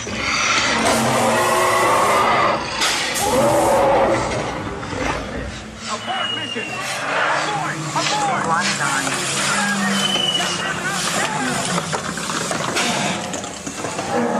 Asteroid impact. Brace yourself! I'm not gonna make it! I'm not gonna make it! Mission accomplished. You made it! I knew you would, and guess who made it back with you? I better find him before security does. Thanks for everything.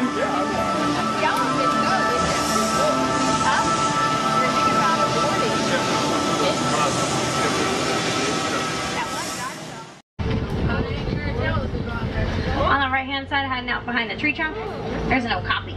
Now, okapis are brown. They're wearing zebra pants. And even though they have those fashionable zebra leggings on, they have absolutely nothing to do with a zebra. They're the only living relative of a giraffe. You can kind of tell from their body structure, and they have the same type of tongue. Yet their tongue is so long they're able to lick their own eyeballs, so that's pleasant. Left-hand side, it's really hard to see. The one further back is hard to see. There's one you can actually see its face sticking out. There's greater kudu up there. Greater kudu are the tallest of the antelopes in Africa, 55 inches shoulder to shoulder. Those ones are females. They don't have any horns. Males grow horns that can be 6 feet long, and greater kudu, they're able to in an awkward spot. Now, black rhinos are a very rare sight these days. There's less than 5,000 of them left in the entire world. Now, they have no natural predators. That's actually us. Humans are poaching them for their horns, but they're just made of keratin, the same exact thing as your fingernails and hair, serving no scientific purpose. Now, they can get up to about 3,000 pounds and charge at 35 miles per hour.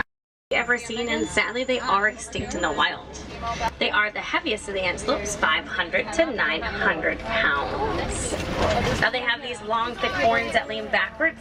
That's to get them through that thick brush of vegetation very quickly when there's predators. And that's what helps keep them cool so they don't overheat. Staying fully submerged for 8 minutes at a time, falling asleep underneath the water and coming up for air every 8 minutes without even waking up. They're so accustomed to it. Left-hand side, there's a bloat of hippos, which means a group among the largest and most dangerous animals in Africa. 85 pounds at birth, getting up to 5,500 fully grown. Now, of course, they can swim, but they honestly prefer walking and running along the bottom. It's much easier, uses a lot less energy for those friends. The birds on the island are pink-backed pelicans. They're going to get that name from the coloration they change during mating season. They have a wingspan of about 7 to 9 feet. They're very social birds, like to be in pairs anywhere from 20 all the way up to 500 of them. So there's a lot of 18 feet, 600 pounds. Their jaws are so powerful they're able to crush the bones of their own prey. Now they eat 1 full meal per week, and in that meal they're going to eat about 1/3 of their entire body weight. Now it does mainly consist of they go a month or so without eating anything. Now crocodiles live up to about 40 years in the wild. It's actually pretty long for a wild animal. Some of the animals in the forest, they're only going to live 8 to 10 years. Now the next thing about the crocodiles, the mom and dads, they're going to take their with their huge horns. These are called Ankole cattle. Now Ankole cattle are the only domesticated animals on the reserve. Their nickname is Watusi after the people who first domesticated them. Now those horns are fairly large. They're about 3 to 4 feet long. Now you think they'd be really heavy and really cumbersome, but they're not. Inside their horns are blood vessels. They're in a honeycomb-shaped pattern, and they actually act as their own personal air conditioning. So they're pretty much hollow on the inside. African wild dogs are easily mistaken for hyenas, very different than hyenas, and very different than your domesticated dog. They only have 4 toes, they chirp. They actually sound more like a bird than they do a dog. Ankole cattle is pretty close to you on the right-hand side. Charge! That's a good picture. I have my camera. Why do you guys I like the horns that go like in a big circle. I don't know why. Looks like they got their hands up. I love those ones.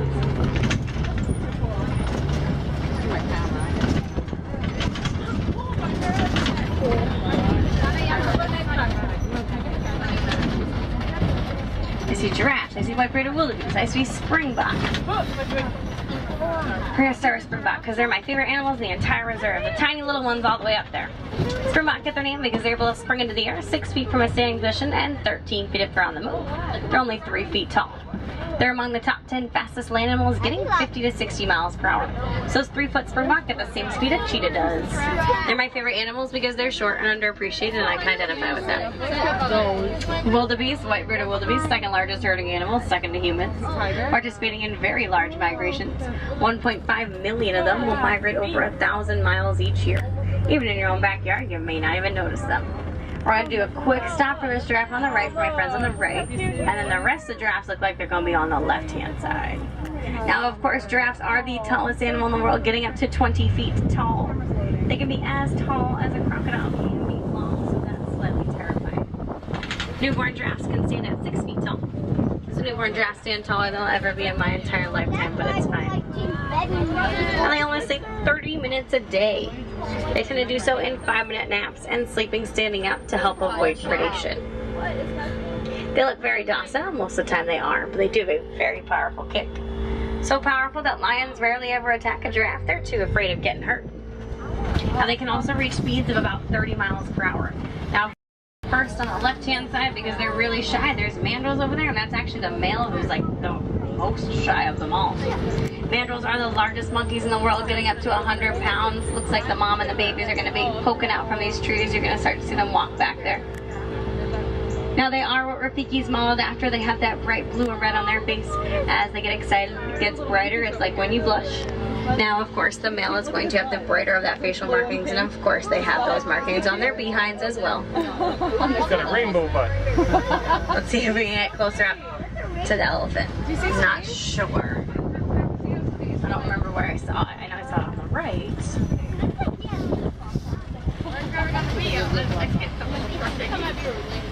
Oh, hi friend. You're right here. Now this African elephant's gonna be a male. The only reason I know he's a male, he's all alone. African elephants, the males like to stay off by themselves. They like to stay in little bachelor pads. I think they're cool like that. All the moms, all the babies, they hang out together, taking care of each other.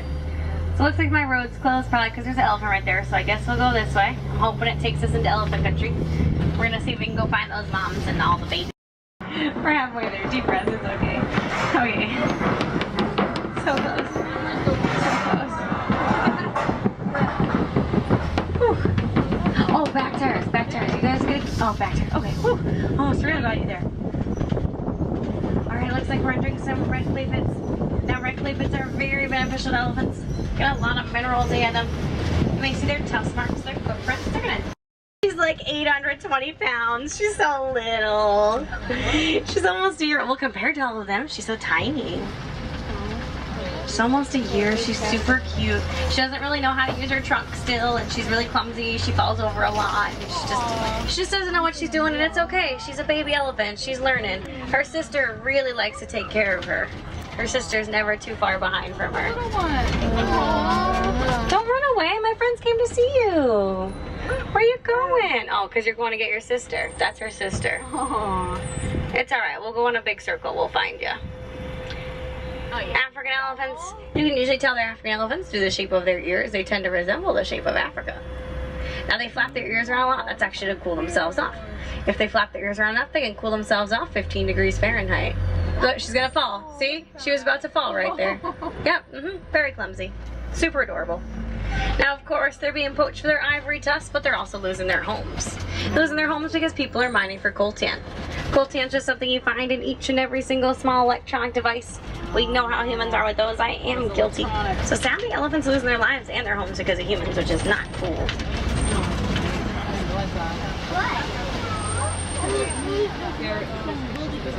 Okay, looks like there's greater flamingos up here. Now, even though these are called greater flamingos, these are the least color pink of all flamingo species. Getting that coloration from the brine shrimp and any other crustaceans they eat that contain keratin in them. Now, a group of them is called a flamboyance. When they're first born, they're actually gray in coloration. If you look in there right now, they have some like grayish white ones in there. Now it's going to take them about 2 full years of eating all that brine shrimp until they get to that classic pink coloration. So they have a lot of eating to do. We're going to leave the West Savannah where it's really open. Animals are migrating across that area. Just like our black rhino friend being poached for their horns. But they get up to about 5,000 pounds, whereas black rhinos, well, they only get up to that 3,000 pounds. Full charging at that 35 miles per hour. Now the Afrikaans name for a white rhino is vite. And you think it would mean white, but it means wide. That's due to their wide, broad mouth. That is actually going to be the main difference between a white and a black rhino. And all for speed, though, not for power, they can only go 60 miles per hour, a few short 100 yards, making them easily chased off by lions and hyenas. Now they use like do this because they come out of nowhere. There's some ostriches on your left-hand side. Now ostriches are the largest bird. They have those wings, but they cannot fly. They are way too big. They'd fall right over. So they're so cute. Look at their little hairs and their little tiny tusks. Warhogs are related to domesticated pig. They are the largest burrowing animal. Either using their own or using someone else's does not matter as long as they have a burrow.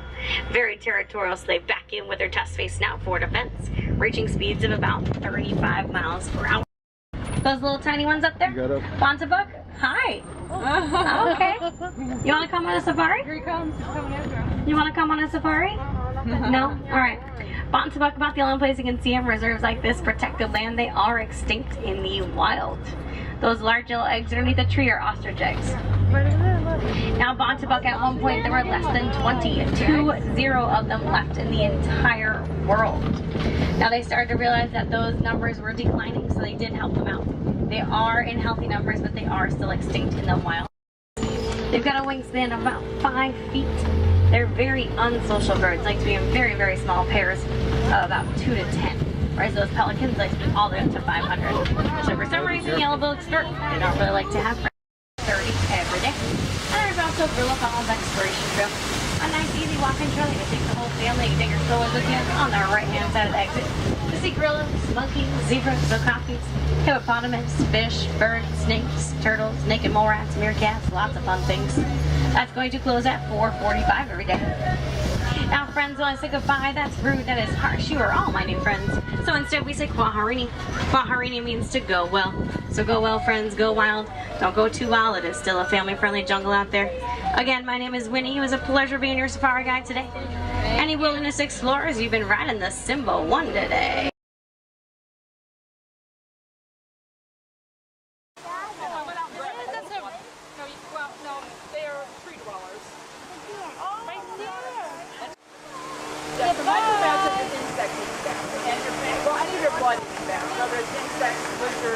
Bye, Komodo dragon. See? Over there. See?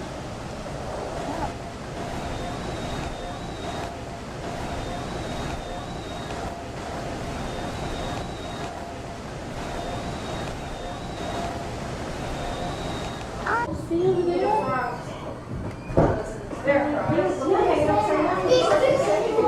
Do you see the bag?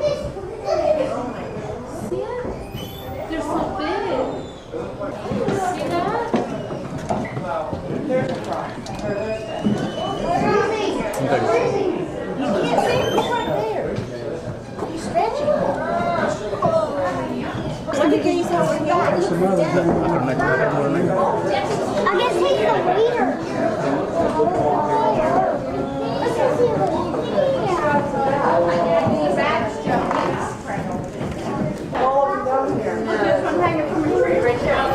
They're so big. I don't know. Come to the window. And look at the ones that are hanging over there. I don't think that one's going to turn out that good because of the glass. Oh my, it's coming this way. They're so big. See that? There's a frog.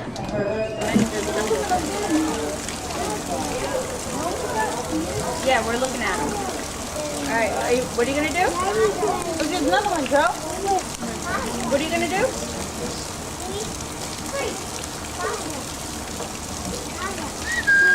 No, we're going to go through here.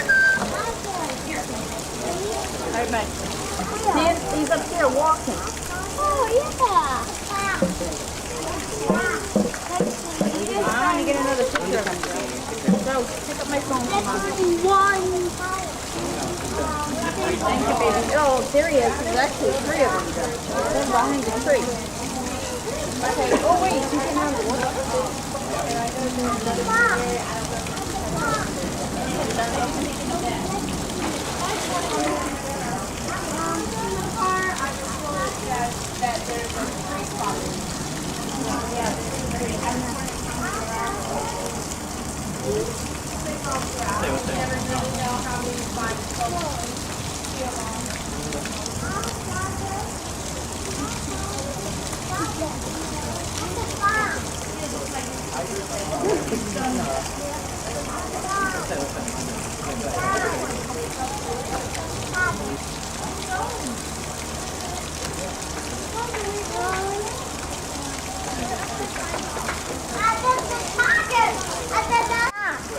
At the park.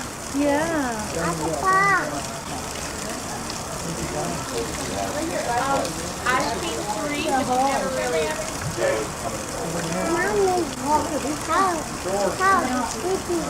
Tiger's sleeping.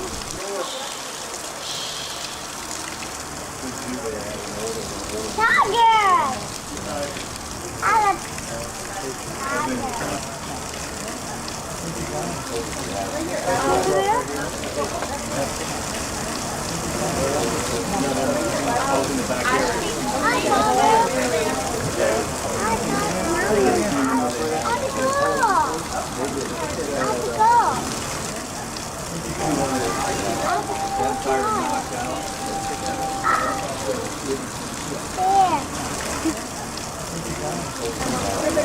Peekaboo tiger.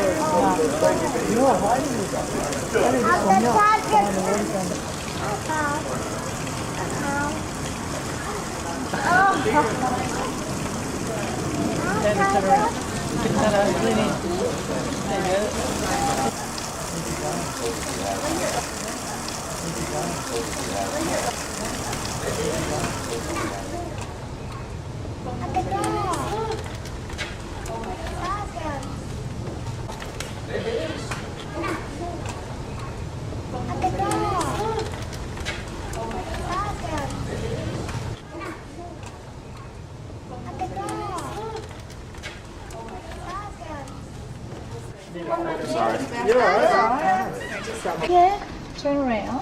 No, wait, I see him on here. So Okay. I don't want him to move. You trying to stand?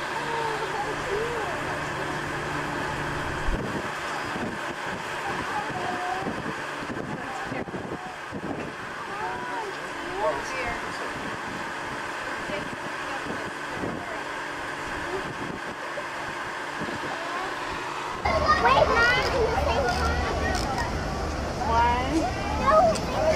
Oh, I'm waiting for you. Just a second. She wants to take one at the same time.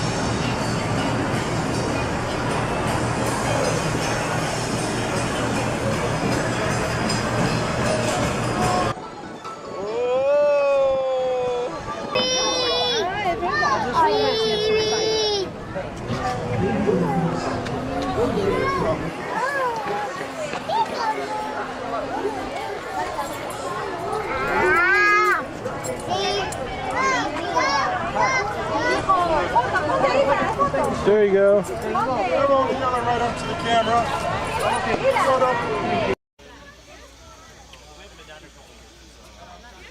Yeah, both spots. Top one.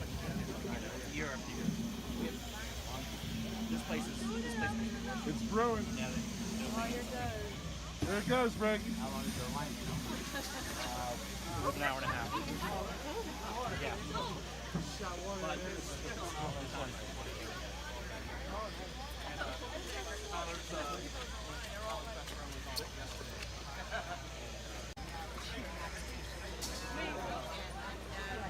This is a new part of Animal Kingdom, Nikki. Cool, right?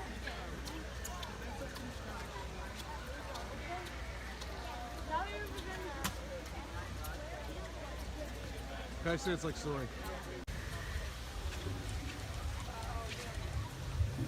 Nick, wait with me.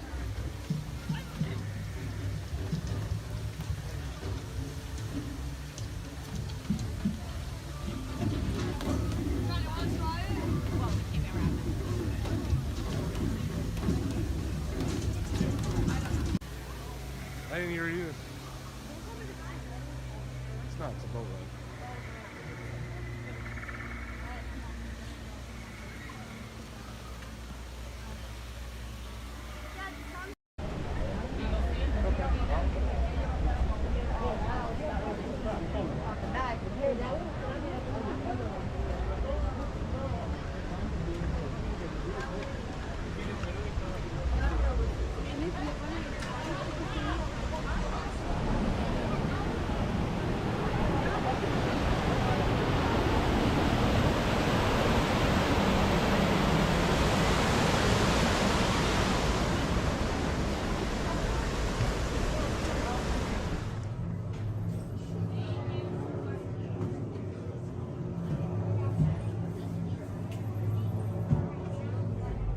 Dr. Stevens, they're ready. Can everyone see me? Great. Welcome to the Avatar program. Soon, you're gonna have a chance to undertake an amazing Na'vi rite of passage, flying on the back of this powerful animal called an Ikron, or as we call it, a Banshee. The way you're gonna do this is by being matched to something called an avatar. And I'm here to help you guys get ready. But first, we have to scan you for Pandoran microparasites. All right, everyone, stay on your number and move your arms a bit. Okay, start scan.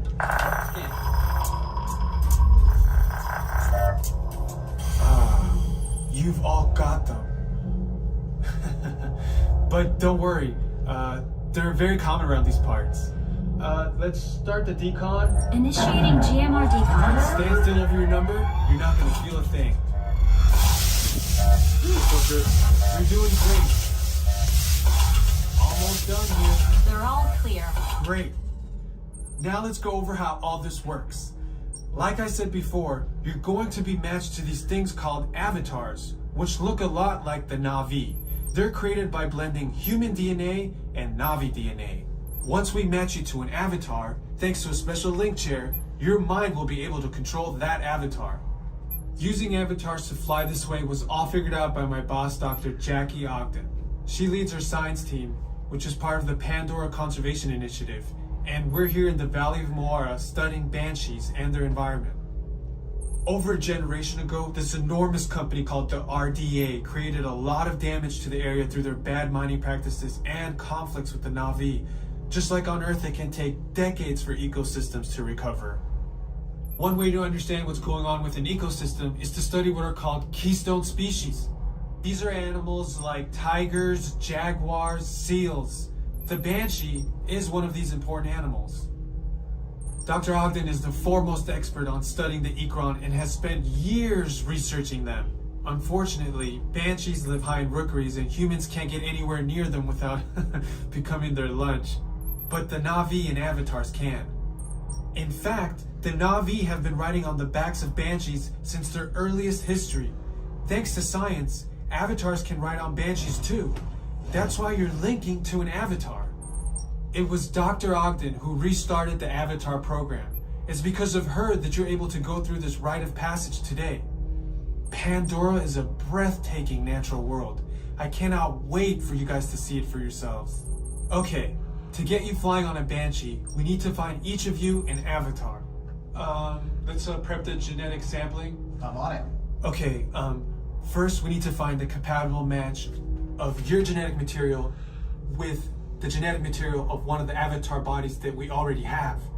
Once we do that, you'll be able to link to that avatar and fly. Help us out and move around a bit. Almost. Yes, got him. Now, let's find you your avatar matches.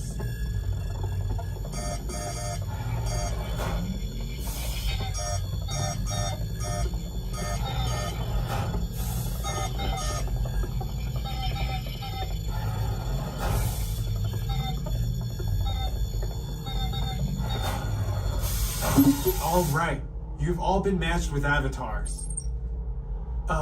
Looks like they're ready for you in the next room. When the door opens, please go inside, all the way in, and stand over the same number that you're standing over now. And I'll see you in there. Jackie Ogden from the Pandora Conservation Initiative. You're about to experience a ceremony that's very special to the Na'vi, flying on the back of an Ikron, or as we call it, a Banshee. To the Na'vi, connecting to an Ikron and flying on its back is an incredibly important rite of passage they call Ikni Maya. With permission from the Na'vi and in partnership with Alpha Centauri Expeditions, we can now bring this amazing experience to you. The way you'll be able to fly is by linking to an avatar that's already on the back of an Ikron. Let's see how this works. We establish a link using powerful psionic amplification equipment. A human driver is connected to an avatar, which could be physically hundreds of kilometers away. When you follow our technician into the link chamber, you'll see a series of 16 link chairs. please go to the number that matches the number you're standing on now. First, stow your gear in the storage containers on the back wall. This should include all bags, cameras, and other items, including cell phones. It's important to push them all the way into the bin. Then get onto the chair as you would a bike. Straddle the seat, step forward, and sit down. Slide your hips forward until you are against the chest pad, and then move your feet all the way forward. Wait until you're seated before you put on your flight visors. Hold onto the hand grips as shown. It's important to hold onto the hand grips at all times. After you're seated, back and leg restraints will be firmly engaged. For your safety, throughout this entire experience, always remain seated and supervise your children. Once the link takes place, you'll be connected to your avatar and sitting on the back of an Ikron. It'll feel like you're really there. Moments later, you'll begin your flight. A Na'vi guide will lead you out. You'll experience the breathtaking beauty of Pandora, but you might also face some of its greatest challenges. Some of this flight might be intense, but trust your guide and be brave. As the Na'vi say during this important rite of passage, Sivak Ho, rise to the challenge. Good luck. All right, you ready?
You remember this tank? What? You remember this tank? No.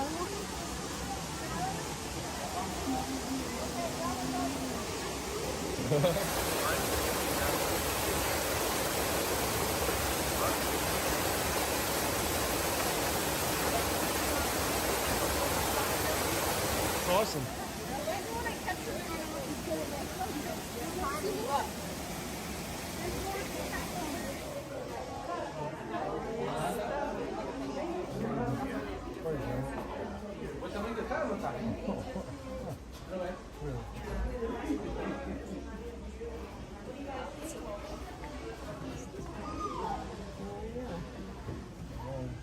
Completamente así, no que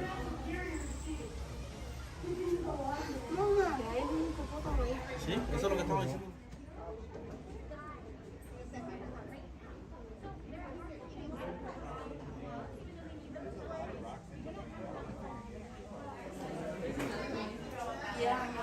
Yeah, whole family of 8 here. So this is big sister Lily, and that's mom Nishada. The little one you saw was Grace. We also have one of the brothers back there. It's either Corey or Flint. And then Gino is around the corner. Big mama! There comes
I got some video. Did you get some more? Nico's been getting some. I'm not getting video or pictures. I'm just.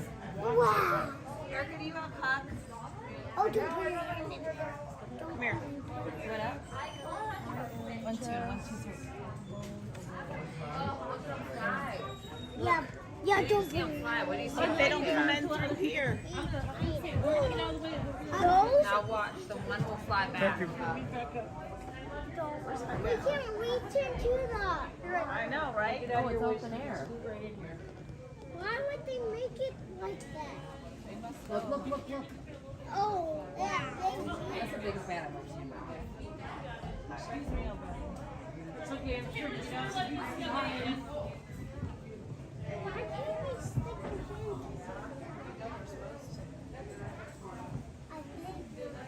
Hello, Daddy. Do you want me to stick it in? Oh. Cool. Just we moved up so she could get in. Oh, there he goes. Yeah, I did. There he is.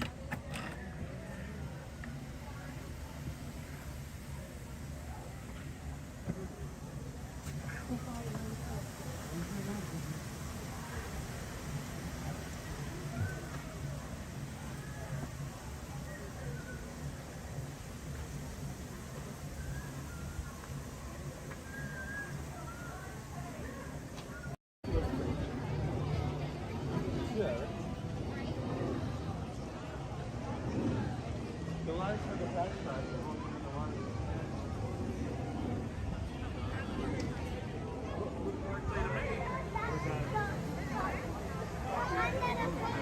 Here, Pinky. Use that one. And then use this.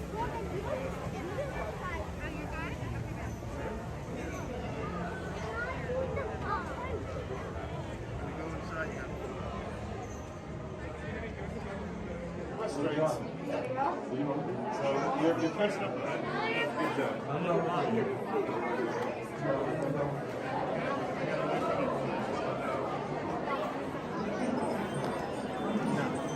Punch. Look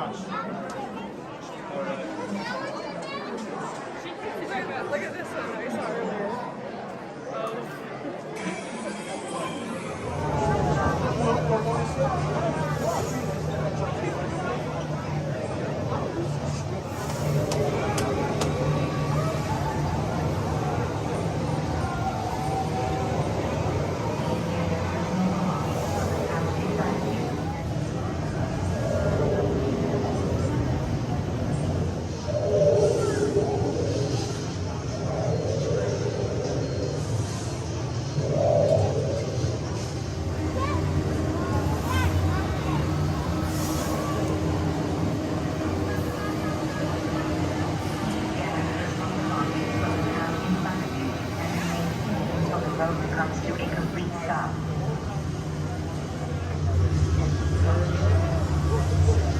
Time travel commencing in T-minus 10 seconds and counting.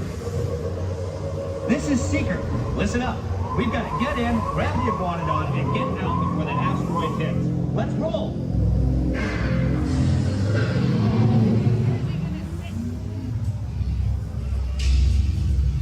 Yeah, baby.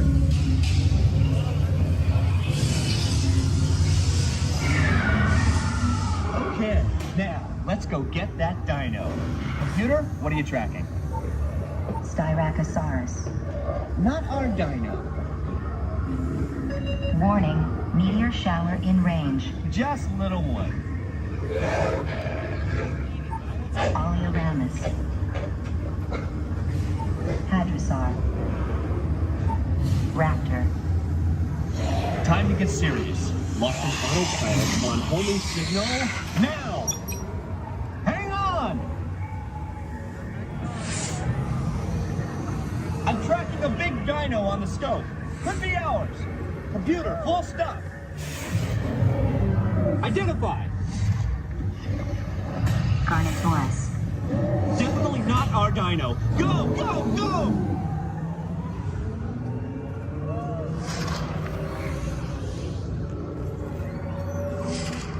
Another big guy coming up.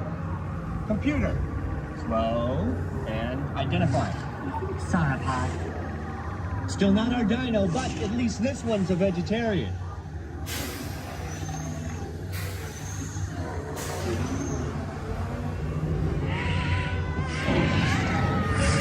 Asteroid impact in 90 seconds. We better move it. Pterodactyl. Incoming! Asteroid impact in 60 seconds. We can't stop now. Keep going, keep going. Compsognathus. Computer, what's happening? Loss of traction. Four-wheel drive, move it! Warning, meteor strike. Evasive maneuver! Left! Right! Left! Right! That was close. Computer, now what? Carnotaurus. That's it! Abort mission! Abort! Abort! Iguanodon. Forget it! Get them out now! Forget it! Forget it! Asteroid impact.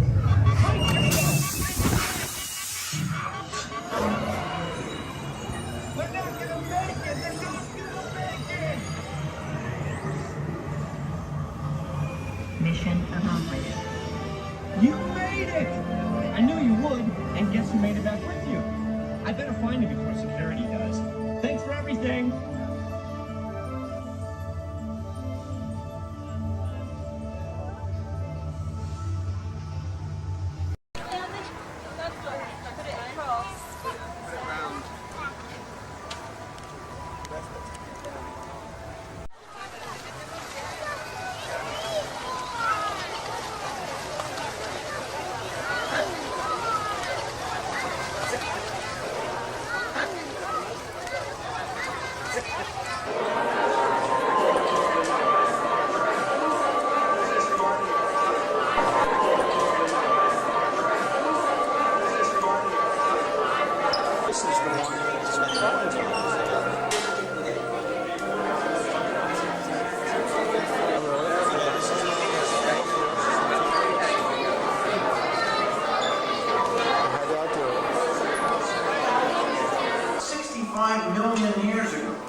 lot different than they do today.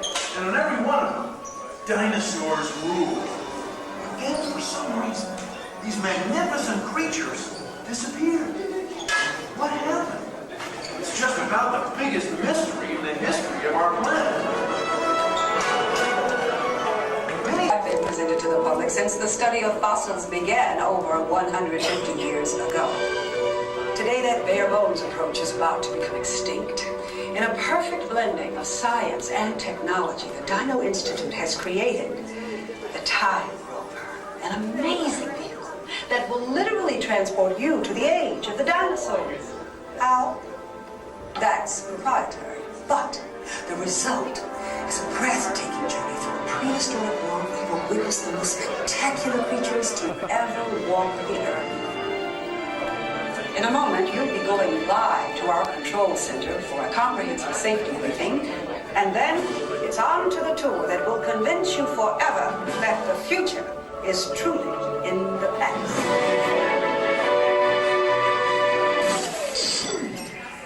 Hello there. Welcome to our little trans-dimensional joyride, folks. I'm Dr. Secret, your friendly controller, and a heck of a paleontologist, if I do say so myself. But let's not talk about me. Let's talk about you, and how you can help me make history today with the Time Rover. It's like this. If I can bring you back from the Cretaceous period, it stands to reason that I can bring back a live dinosaur with you. And not just any dinosaur. Take a look at this guy. He's an iguanodon, and I'm certain that he is the key to understanding these magnificent creatures. I tagged him with a locator during an unauthorized field trip. Otherwise, I'd be traveling with you. Right now, our dino should be about here, at the very end of the Cretaceous period. That's where you're going today. I've arrived, it seems, just in time to correct a little misstatement. Dr. Marsh. That is impossibly close to the giant asteroid impact that destroyed most life forms on Earth. Our tours are designed to take you to the early Cretaceous period, and I can assure you that all time rovers have been securely locked on those coordinates. That's right. See? Securely locked. Access denied. Continue. Of course. We were just talking about seatbelts. Plug them in. Use them. It can get kind of choppy out there, so keep your hands and arms aside the vehicle at all times. Flash photography? I wouldn't. It alters the homing signal, and that's not good. Oh, and one more thing. Those locked coordinates. We're in. Now, here's the drill. You follow the homing signal to the iguanodon, then I'll enlarge the transport field, and boom, you're back with one additional passenger extra large. And don't worry about that asteroid. You'll be in and out of there before it even breaks the atmosphere. Trust me, what could go wrong? Hey, it's me again. Remember, only you guys are going on this special mission.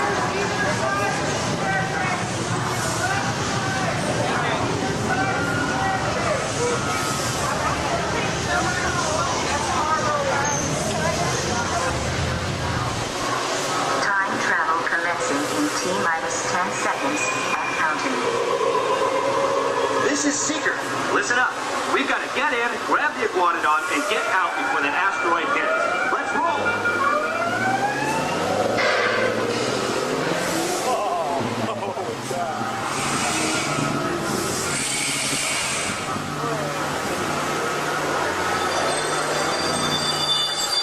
Okay, now, let's go get that dino.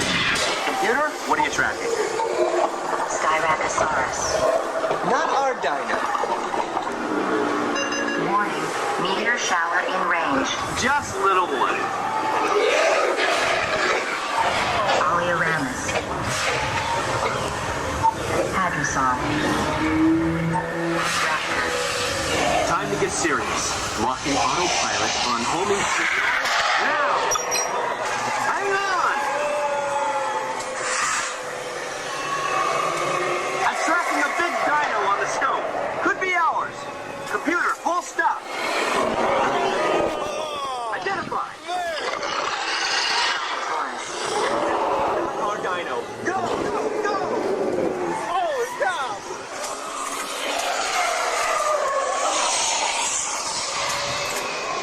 Another big guy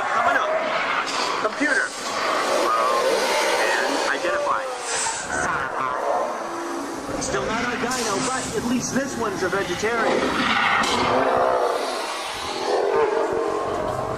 Whoops!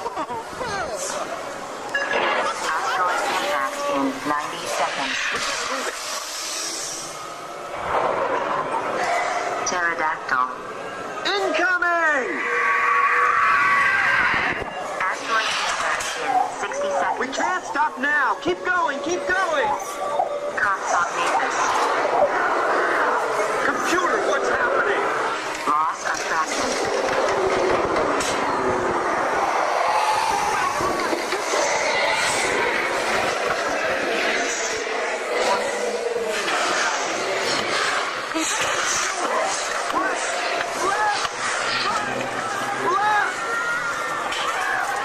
That was close. Computer,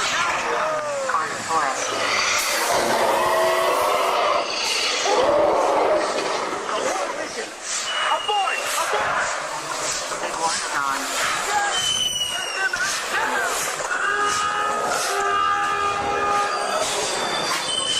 Brace yourself!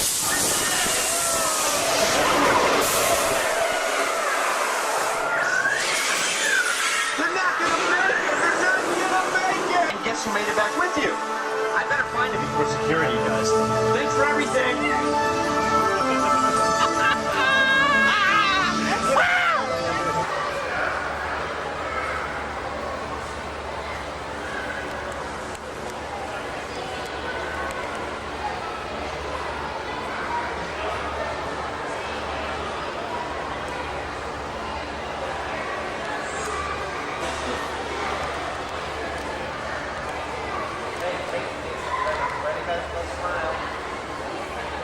It's closer.